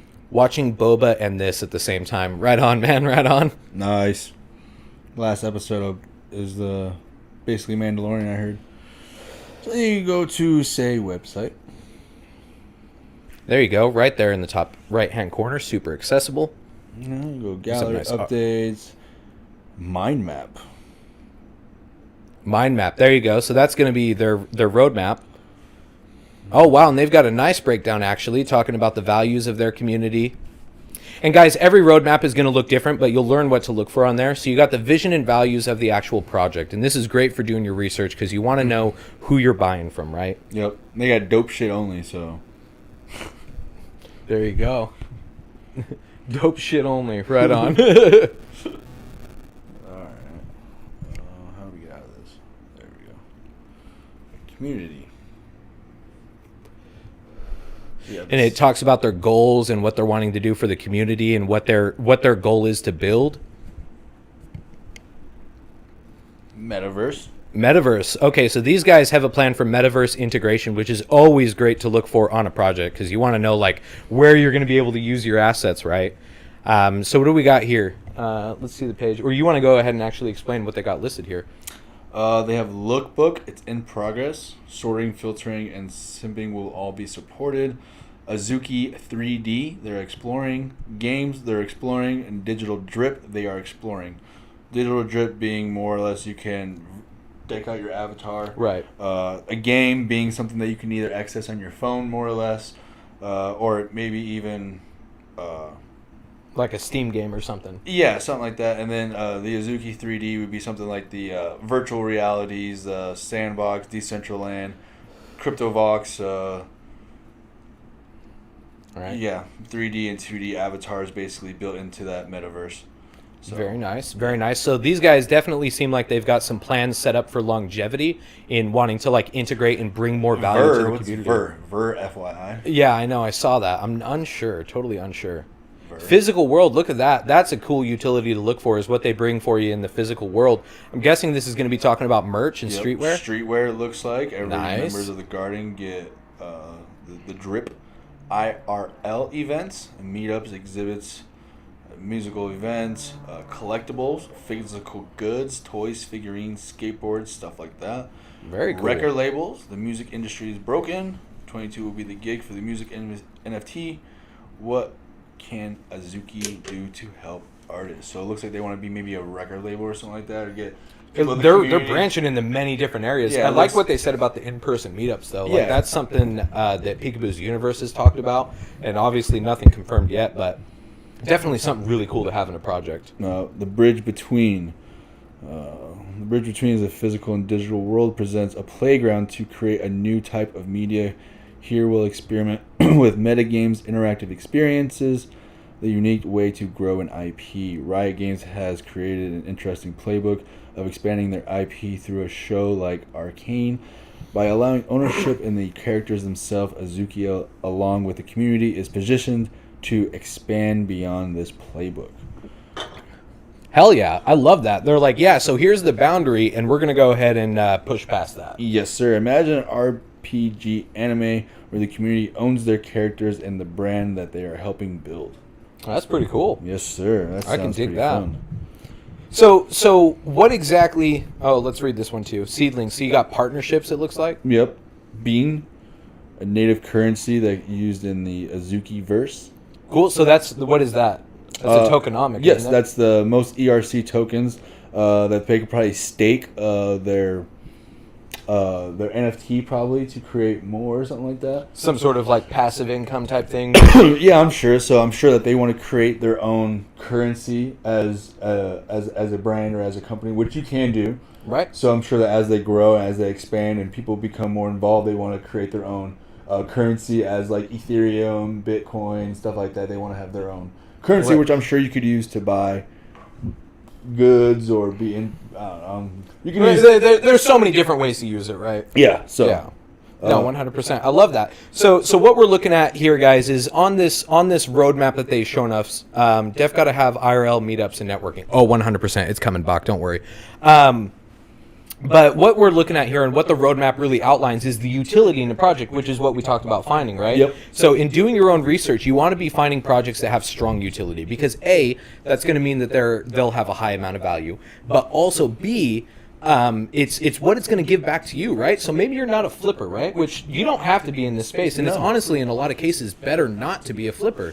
Because you don't know where the project's going, Yeah. Imagine being a flipper with Apple 20 years ago. Sorry. Right, you Yeah. like bought in and then sold the second it grew $1,000 Yeah. instead of holding on to it to when it became $1 trillion Or company. even a flipper on Bitcoin back in 2009. You know what I'm saying? Like. Oh yeah, all the people that sold out all their Bitcoin and everything, and then watched it hit in 2017 or 18. Yeah. People were taking one Bitcoin and buying Lamborghinis. Or even the guy who bought two pizzas with 10 or 100 Bitcoins or whatever, or however much it was. Oh my gosh. Yeah. So rough. Like 100%, guys. Like this utility is what it brings you. These guys are talking about a game. They're talking about metaverse expansion. They're talking about all sorts of really, really cool things that just give you an additional opportunity to interact and use your NFT in a virtual space and even in a physical space. Again, they're talking about in-person meetups here.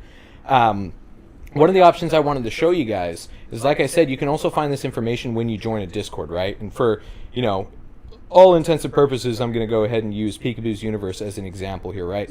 So you can see the server in here where it has all the options. Oh, no, don't want to go in there. Going to close that, going to go here.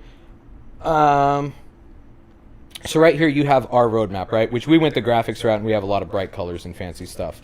But through here you can kind of find out what exactly we're gearing towards, what we're working towards, the utility that we're wanting to offer and what we have offered, and kind of just all plans for the future. I wish we could get rid of that, yeah. And that good stuff. So all this information can be found on both Websites, Discord. yeah, websites, Sometimes on Discord, just Twitter or Twitter, Instagram. yeah. Just check out their social media. Look for the roadmap. Look for utility. Just those keywords when looking into a NFT project, because that's really going to tell you what their end goal is. You know what I'm saying? You don't want to know what they're doing in 5 days. You don't want to know what they're doing in a week. Yes, you do in a sense, but you really want to know what's your 5-year goal? What's your 10-year goal? What's where is this brand? Where is this company going to go? You know what I'm saying? What's your guys' goal to make me want to invest in it? Like people back with Apple, Google, Amazon, you know what I'm saying? The big companies that made something of themselves and just didn't bust out in the .com area. Right. So a question I have for you is, what is a utility that you look for? What is something when you hop into a project, like everybody has one thing I feel like that they really look for. Sure, you want the longevity, but you see something that catches your eye and you're like, okay, I got to check this out. Meetup networking, because knowledge is power. And like I said in our first episode, like, I want to know how everyone thinks. I want to know why you think that way. I want to know the different ways of thinking, the different ways of processing, the different ways of viewing things, because that's really how almost society is, in a sense. Is it's not what you know or how you know, it's almost how you view things too. It's almost all in a 360. You kind of have to take one with the other. You can't just, it's not just who you know what I'm saying? Because sometimes you have to know you have to know the subject and also knowing the person, you know what I'm saying? So it kind of gives off there. And then also too, knowing the whole, I almost forgot my train of thought. Nice. I love it. No, so it goes around in the 360 to where it's the who, it's the know-how, it's the who, and then I forgot what else the other ones I said. Zach's going a little bit wonky tonight, guys. No, you're good. It's the in, the now, and the fuck. I don't even remember. I don't know. I forgot. So in-person meetups, I actually like that. I think that's really cool, and that's a utility that I really appreciate and that I want to be able to participate in, right? Which is why it's being discussed in Peekaboo's universe, is because giving these people the opportunity to love a project and everything that we have in store and everything that we've given them. It's the view, how you view things. View. There you go. Yeah. Okay, there you go. So it's the who and the what and how you view it, because you could have not an open view on it to where it potentially doesn't help you grow. You know what I'm saying? That's how I kind of view it. So if you don't have an open view on it, or you don't have different views on it, how are you going to grow as an individual?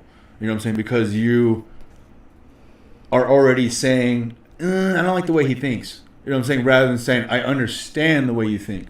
You know what I'm saying? Yeah. You're more open to it and you understand them, rather than saying, being closed off to them and like, nah, the way you think is dumb. Or the way you think is wrong. I understand you and I see the way you see things, but I might not agree with it, but I understand. Right. So. No. Okay. So yeah, sorry. no, you're good, dude. You forgot. It's cool. I came back to my memory. Oh snap! Jose didn't know that was you. Most dope fam rip. Hell yeah!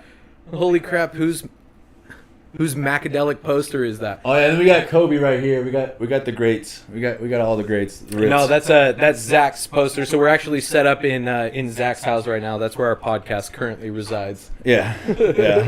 But no, so yeah, to go back on the meetups, and that's makes it more valuable, because you don't know who you could meet or what it could become from. The network. And just like how we met, you know what I'm saying? Like, that's what the NFT almost brings to it, you know what I'm saying? You might not even own the NFT to get that utility. You know what I'm saying? Just being part of that community, you get that. Right. You know what I'm saying? So that's the first thing that I kind of look for, is the networking, and then second thing would be the community. You know what I'm saying? How is the community? What up, Flicks? Thanks, man. So yeah, I mean, it just, so, and then the second thing for utility is, what is their kind of end goal? Is there going to be, a country club? Is there going to be, merch? Is there going to be, a game? Is there going to be, metaverse potentially? I don't really like to base everything off metaverse, because even the metaverse just isn't, you're basing it off something that isn't even created yet. So if metaverse fails, your project fails. If it's all based on metaverse. So if they have metaverse in it, cool, I'm all for it. So, but if one project is completely based off metaverse, I find it sketch, because you're basing your whole project off of something that hasn't happened yet or might happen. Right, and so I think what you're referring to there is actually like Mark Zuckerberg metaverse, right? That's home space. That's what Ready Player One, the movie, showed us. Yes and no, but I mean, like Decentraland and Sandbox, those are metaverse spaces. So yeah, when they say metaverse, you have to kind of read into it. You know what I'm saying? See what they're saying. If they're saying Decentraland, if they're saying Sandbox, if they're saying something that is in, if they're saying something that's already created, like something that you can view and you can go view it right now, yes, I'm all for it. But if it's something that they're advertising that isn't there yet, it's, why should I buy into something that isn't there? Because if it fails, you fail. And also too, who's to say when that comes? You know what I'm saying? So you want me to put up money, and what are you guys going to be doing during this whole time when you guys make your $7 million or something like that? You know what I'm saying? You're basing your whole project off of something that you are waiting for, I'm waiting for.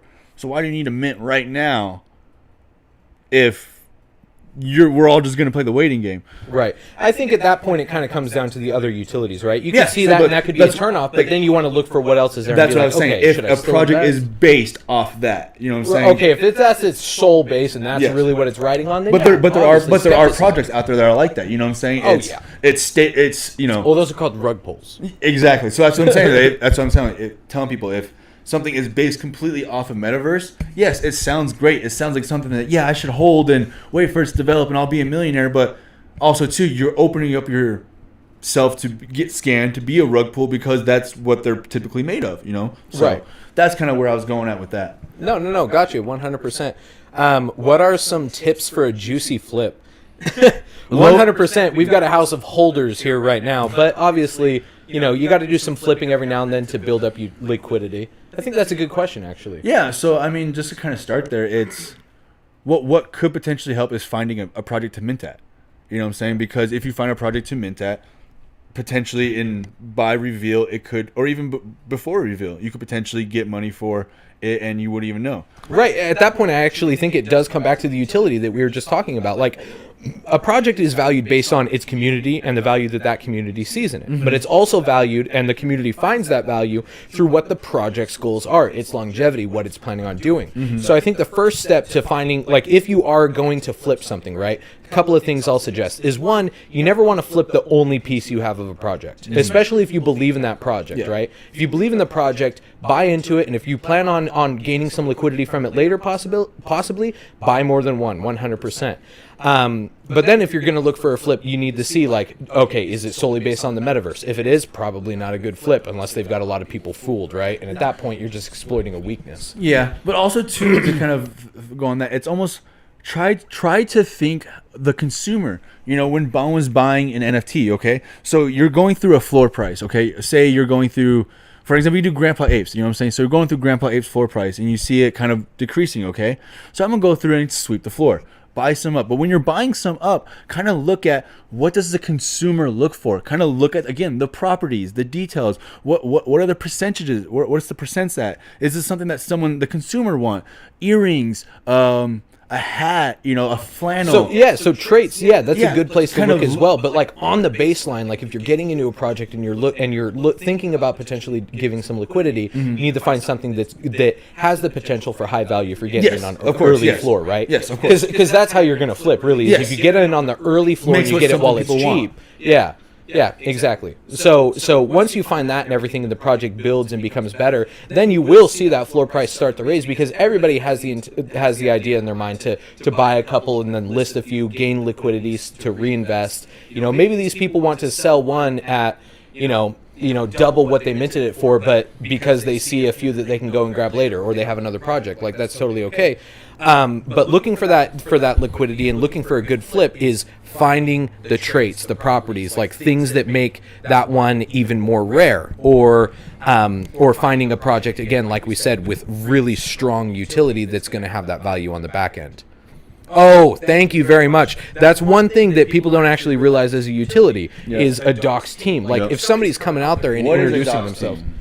That's a good question. Yeah. So docs team, docs is... You get that all the time in chats. What is docs? What is docs? It's kind of like the lingo, the NFT lingos, you know? So Yeah. We should do a segment on NFT lingo, 100%. I got a whole vocab dictionary. There we go.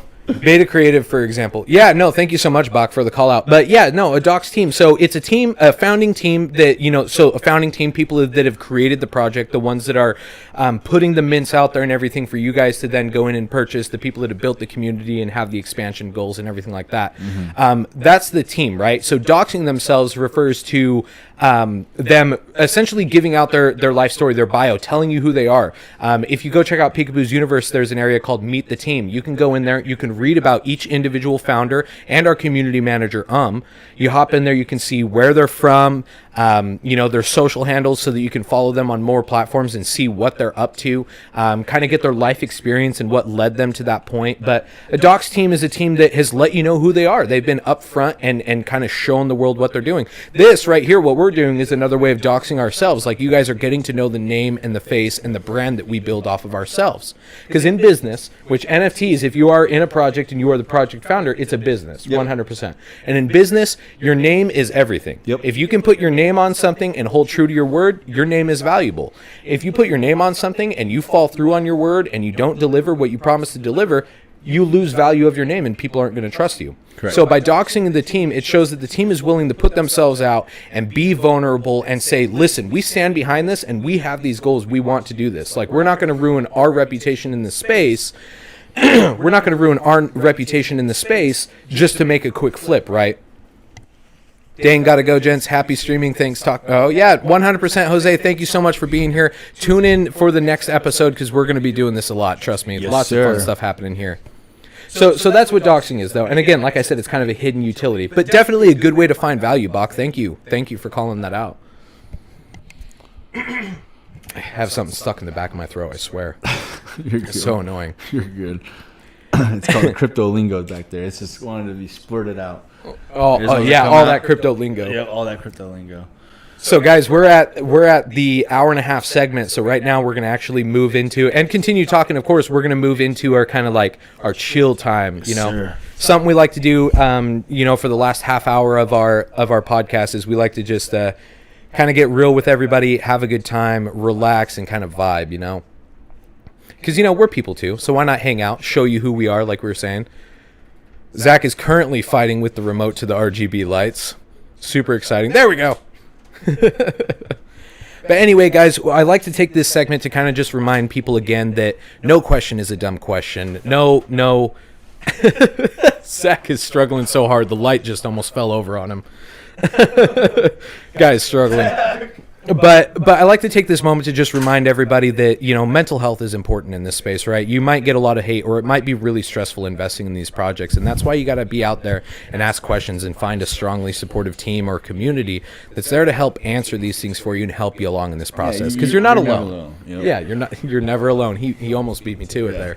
And for example, too, New Digital Era, we have our link down there. So if you want a coach that's 24 hours, someone to talk to, everything, someone to inquire with, someone to kind of have your back, be your conscience, feel free to inquire down below on the link and check out New Digital Era.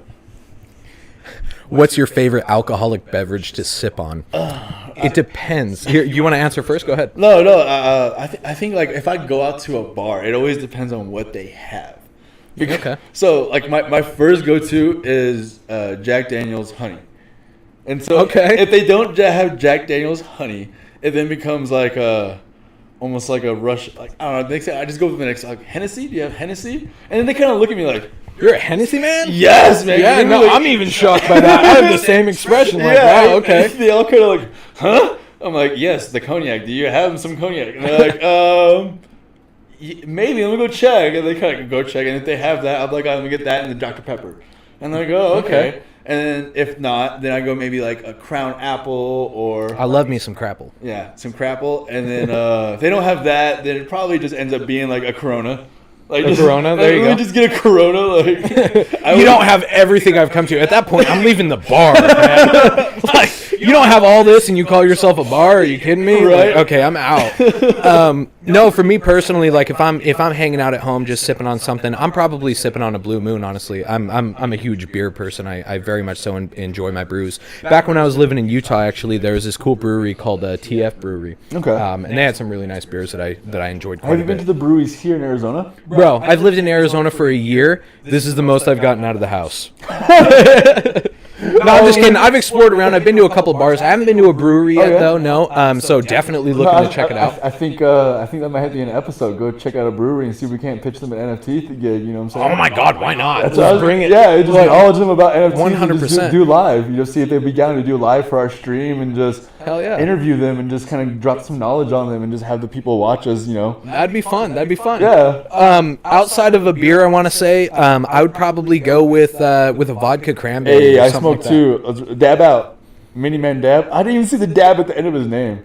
Right, Mini Man Dab. I only smoke. We're definitely not a problem. Real quick, guys. By the way, we do not condone the usage of drugs or alcohol or anything like that. Use of drugs. I am a medical marijuana patient. I live in Arizona. It is completely legal for me. Yeah. Gotta have that disclaimer so YouTube doesn't kick us out, right? I am in my own home. I am allowed to grow plants in my home. I am allowed to smoke in my home. So I do it completely legal. I do not condone it, but if you can do it legal, go for it. Yeah, use responsibly, right? Use at your own risk. Yeah, exactly. Use at your own risk. Use it responsibly. But yeah, if I'm at a bar, I think I'm definitely gonna have like a vodka cranberry, to start out. Maybe a tequila sunrise or something like that. I go with the mixed drinks. I don't just go with.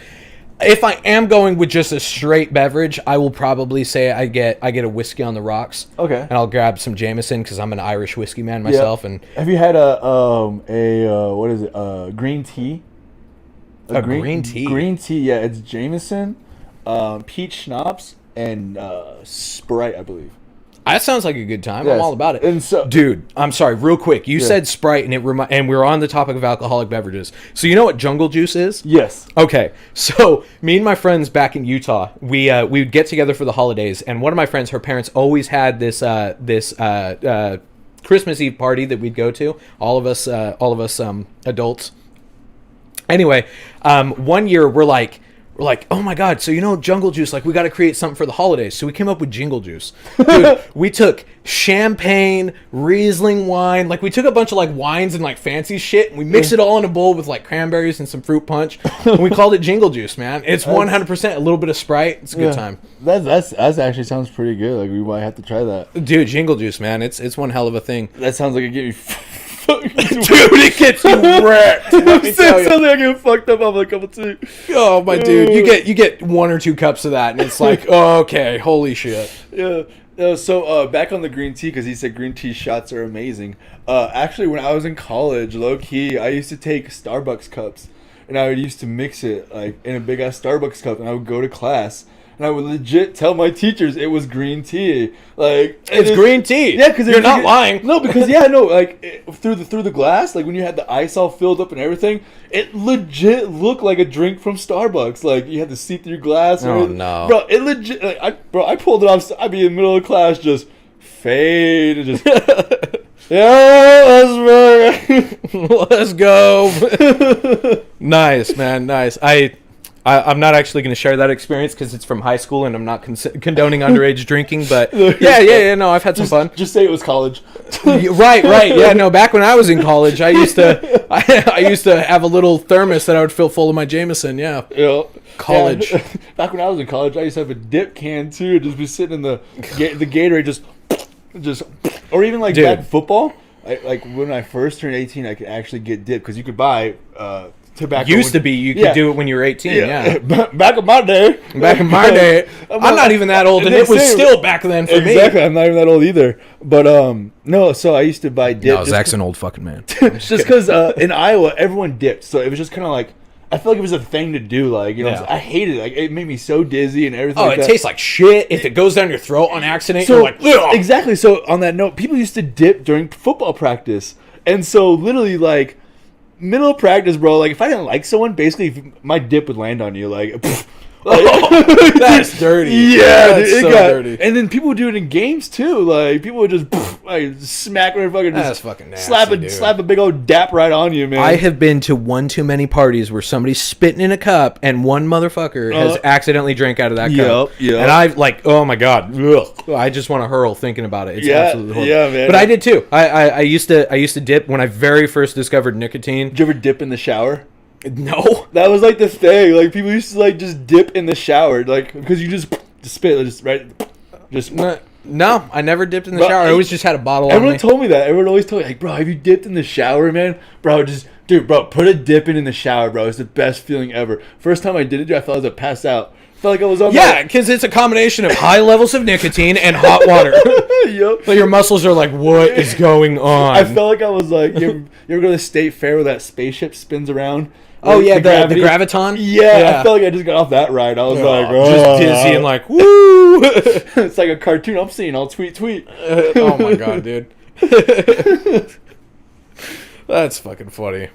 Crown Apple and Jack Honey are both fire. Yes, sir. Like that is where it's. I'm at. not gonna lie, dude. I've never actually been a fan of Jack Daniels. Really? Never. What have you mixed it with? Try any kind of whiskey with a cream soda is literally freaking fire, bro. You don't even taste it. Cream soda. Literally, mix any kind of whiskey with a cream soda. You will thank me later, and you will get fucked up. So careful on how much you drink, right. Because it is very super sneaky. Like, I got put onto it by. I was at this restaurant, and I actually ordered Jack, and I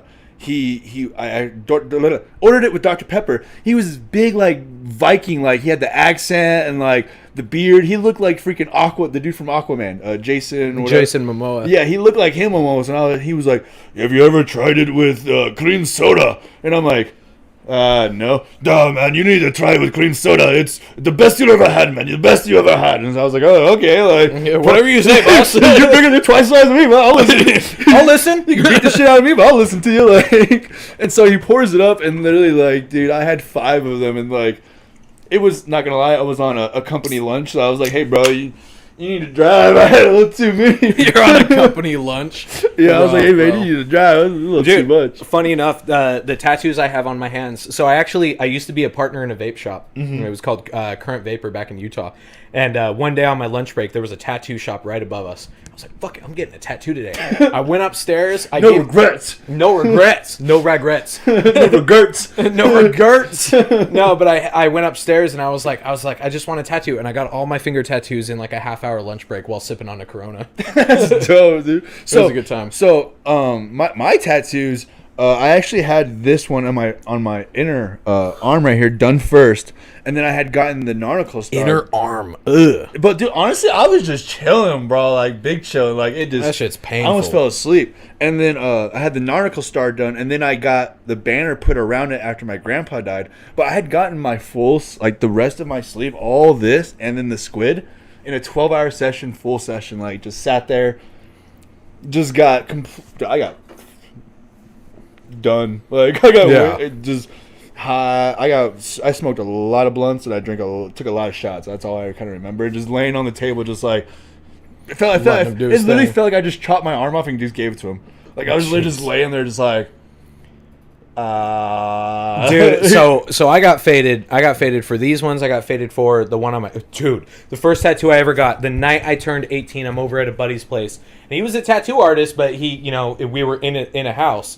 So he had his little machine and everything that he had brought and pulled out, and I was like, oh my god, I'm 18. I should get a tattoo. Mm-hmm. At this point, I'm half a bottle deep on Jameson. I am having a good fucking time. Oh, dude pulls out the machine. I get wrong arm. Wrong arm. I'm dead. Nice. No, I got a Celtic cross put on my arm to represent my Irish heritage and stuff, and nice. It's all-time favorite tattoo. This one right here, it's a moon glyph for power. I actually got that from somebody who was renting out my basement a couple years later. What he didn't tell me when I asked him if he'd be down to do it, definitely a homie tattoo, but what he didn't tell me is this dude was 6 hits deep on acid. And drunk. Let me draw something on you, buddy. Dude, and it was supposed to be a straight line, ended up a little bit crooked, but good times. Good times. Yeah, it makes good memories. So mine actually, the whole theme behind my sleeve is the sky's the limit. So you have the clouds raining down with a little bit of waterfall. Uh-huh. And then so I went to State Track, so you got a little shoe right here with the little state, like a little track symbol looks like, and then a little Nike in there because Nike be the brand, just do it. And then I got a microphone right here just because music, I'm passionate about music, the lyrics behind it, the beat, just vibing and feeling it. And then something my grandpa used to always tell me is, and that's why I got this put around the nautical star, was because he was a sailor, and I got put on there. And then it says, to get what you never had, you must do what you've never done. And I live by that fully. To get what you never had, you must do what's never been done. Do what you've never done. Do what you've never done. To get what you've never had, you must do what you've never done. We should use that in pitching our NFTs to people in the mall. Yeah, definitely. Just like that's a great example, honestly, for the NFT space. That's a great thing to kind of live by. Like, you say it's a scam, like, and you're struggling in life or whatever, fucking give it a try. Something my current roommate told me years and years ago when I very first met him, is he said, you got to try try everything twice because the first time may have been a bad experience. Yeah. And I absolutely love that, and I live by it super strongly and religiously still to this day. And it's taken me down, granted it's taken me down some bad paths, it's taken me down some great paths, though. And without that piece of advice, I don't think I'd be sitting on this couch. But you're that much more knowledgeable about it. Oh, 100%. Like, in my opinion, there is no experience that's a bad experience, right? You can lose a lot of money. It's your view on it. It's your outlook on it. 100%. No, it's what you gain, right? No experience is a bad experience because you learn from it, right? Yep. It could have sucked in the moment, but 100% you walked away from that knowing something. Correct. An example I used, when I was 5 years old, I put my hand on a stove. Guess what? Only had to do that once. Yep. Never did that ever again. Yep. It was a horrible experience, but you know what I learned? Yep. Oh my gosh. So go to I have a squid right here on the back. You can kind of see the little eyeball on this squid back there. Funny story, in high school that I played running back, and everyone used to always say, like, there could be a pile of people and somehow I would just come right out of it. And it was like, he's like a little squid, man, and people just can't wrap him up. And so I have a little squid there, and it's King Squid, and that's why everyone just called me Squid, and he's a little squid, man. So it's like a little nickname that kind of stuck with me in high school. And then I have a Taurus right here, because I'm a Taurus. Okay. And then my initials go ZWP, and then my football number in high school was 25. If only I would have known 22 was going to be my number going on forward. Right. But it was 25 back then, and then my graduation year, 09 on the back. So yeah, it's kind of like a little all-in-one piece that I got. So it's very meaningful to me and something that I live by. You know, I wake up every morning and just say, you know, the sky's the limit. It is, you know, to get what I never had, I must do what I've never done. You know, it's a good thing to live by. I love it. So it's like, instead of having that sticky note or that post-it note on my wall, I literally have it tattooed on me to remind me. So that's fucking dope. So yeah, man. And then on my other arm, my breast cancer. So my mom was diagnosed with breast cancer, and she survived. She went through chemo and everything like that, but she was diagnosed on like Friday the 13th, 2013, and like 13 kept just popping up here and there. 13 this, 13 that. 13 Thank you, that. Z. And so then I eventually got it tattooed for her, just something that represents me and her's relationship, just because we've had a crazy relationship, being that I went through foster care and all this other stuff. And so I wanted to show that I care about her. She's my mom, you know. So I got it tattooed, and I put a 13 on there because we turned the 13 into a positive, or negative into a positive. I love that. So, that's yeah. fucking awesome, dude. So, yeah. Right on. So yeah. Hell yeah. Real quick, I wanted to say, Miniman says, get a boo one. 100% already a plan, my friend. Like, this has been getting into Peekaboo's universe, like meeting the people I met, the team that I have, like everybody else in the community may see them as just like a staff member or something like that, but 100% these people are some of the realest, coolest people I've met in the space. And everybody I continue to meet, like Zach here, like, you know, Mike Love, Coffee Labs Roasters, man. Yep. Gotta keep shouting him out. Naked Z in the chat, 100%. But meeting these people has been so pivotal and influential in my life. Like, the team I met, Jay was the first person on the team I met. 100%. Jay was the first person I met. And we started talking about this and brainstorming and coming up with a way to make a positive impact on the space and really change the direction things are going. And we've started it. We've built this huge community of 7,000 people that are loving everything we're about. And that it's literally changing my life. It's only going to grow more because we are never going to stop what we're doing. Oh, never. Spreading the knowledge, but yet too, it's like, say hypothetically one day someone might want to come through and sweep the floor of booze, you know what I'm saying, and then end up giving those out as NFT gifts or giveaways. You know what I'm saying? That's one thing that could grow community and said, you know, podcast. No, 100%. You know the sad thing about that is whoever comes along to sweep our floor is going to have to be super wealthy. They're out there. They're called whales. There are whales out there. You're going to come and sweep the floor. It's going to be 100 ETH. As I said, they're out there. So, I mean, who knows? Like I said, they want to be part of the community and they want to give back. But it's not just the booze. You know what I'm saying? It could be any kind of... Crypto Rejects could partner with, you know, a NFT project, and they give us NFTs to give out to people. I love the giveaway aspect of NFTs. I really have to say it. Like there are people in this space that got in because they love the art or they love this idea, but maybe they don't have the money or the liquidity to do it, or the country doesn't allow it.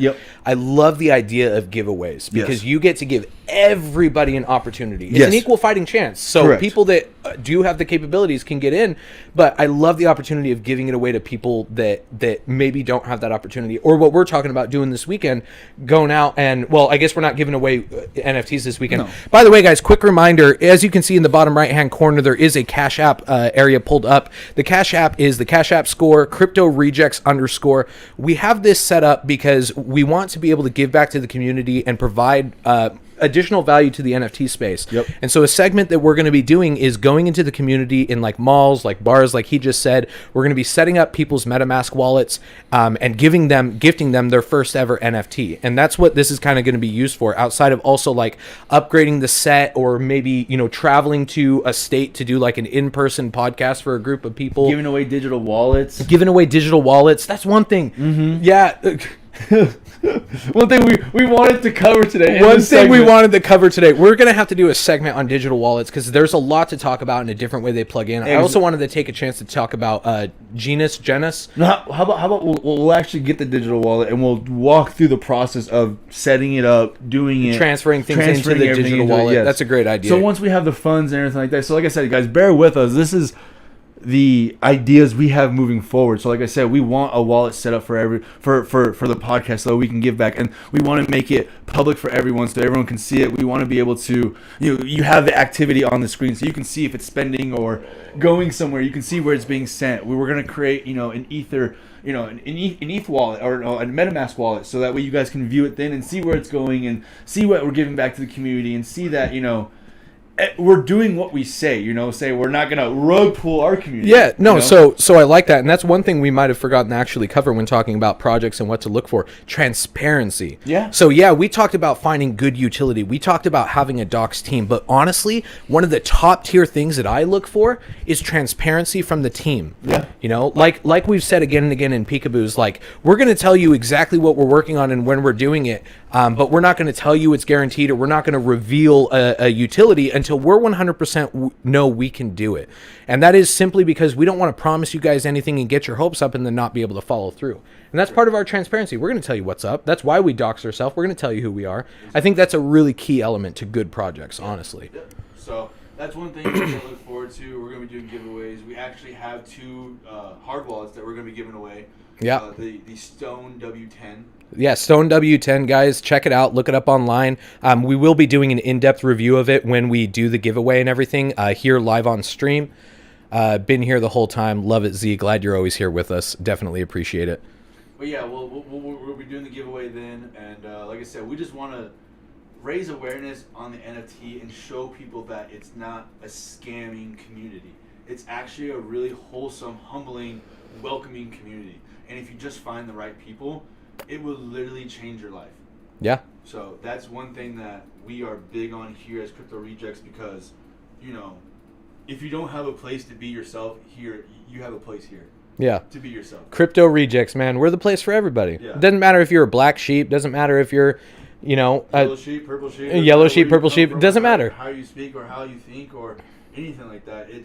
You're here. This is your safe zone. This is where you can come to find a friend, find someone to network, find someone to get that question answered. Because if he doesn't know it and I don't know it, I guarantee you there's someone in this chat or in this community that we have built in 2 days that will answer your question. And if not, in a month from now, we'll have a bigger community that can answer. It's just going to keep scaling. It's just going to keep growing.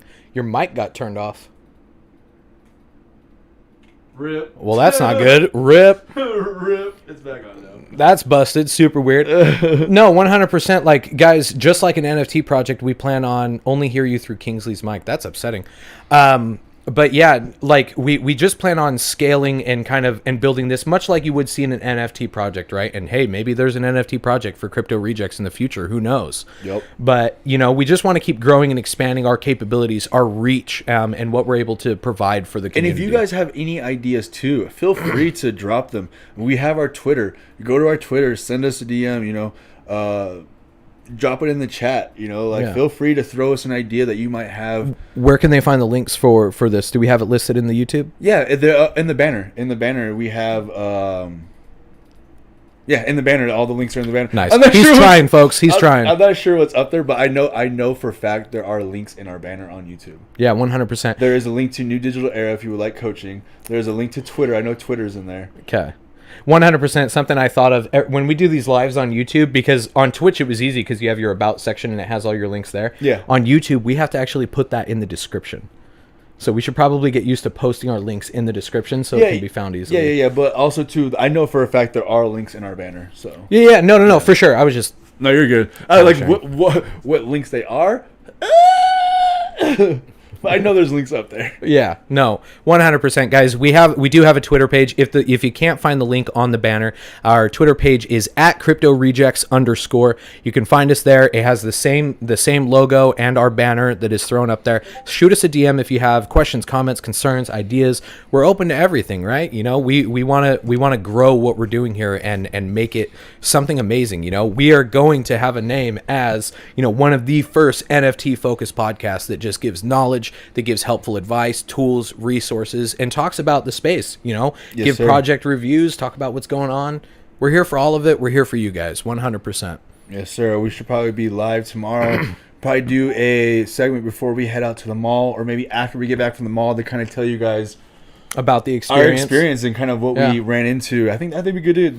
I think we'll do it after we go to the mall. Guys, we are working on a schedule too, so this will be coming at a set time every day. And if it isn't live, we will be dropping videos. Our plan is to go in and record what we can on segments and stuff to make sure that if for whatever reason something comes up, we have a video that's ready for you guys. So if we're not live one day, there should be an upload coming. So we should have either daily uploads or a daily live. Yeah. So this channel will be very active. If you have questions or if you just want to hang out and vibe with us, we'll be live. Or if you just want to get a good laugh, I guarantee you there's going to be some laughs coming in these in these videos. We have a good time every time. Yeah. Follow Twitter. Thank you so much, Miniman. Yeah, guys, check out the Twitter. That's also where we will update the schedule when it is ready.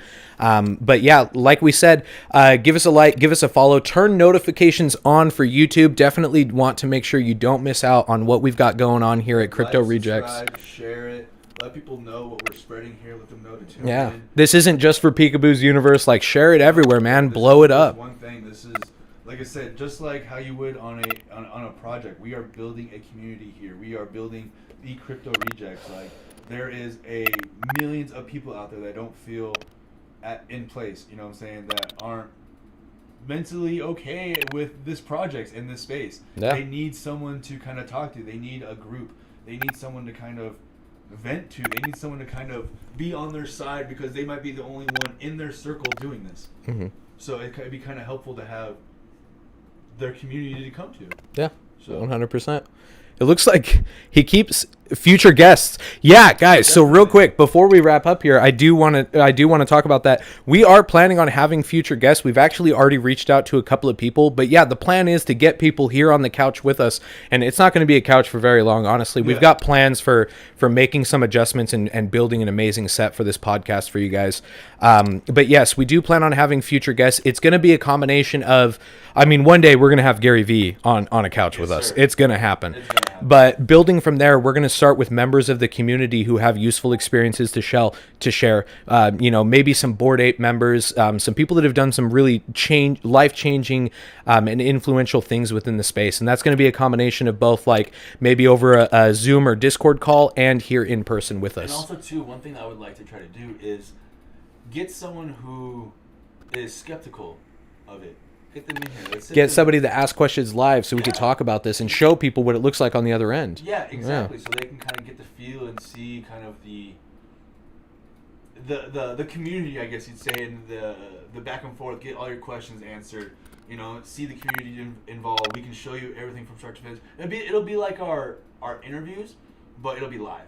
Yeah. You know what I'm saying? Because our interviews are going to be more, cut and edited and stuff like that. So it's going to be harder to show someone live rather than sit down with the podcast and literally sit down and say, what are your questions, what are your concerns, and let's go through all this, so I think that'd be fun too. 100%. I just had this random idea that I think we're going to do too is create a Crypto Rejects Snapchat. So tomorrow and stuff when we're at the mall and we're interviewing people, we can post clips and stuff for people to check out. 100%, guys, by the way, when we're interviewing people at the mall, we are going to be recording it, not live streaming it, but we will have it recorded and it will be uploaded in the future so you guys can see that interaction. I will do anything I can to facilitate on here. 100%, man. I love the love. Thank you so much. Thank you so much. Definitely, guys.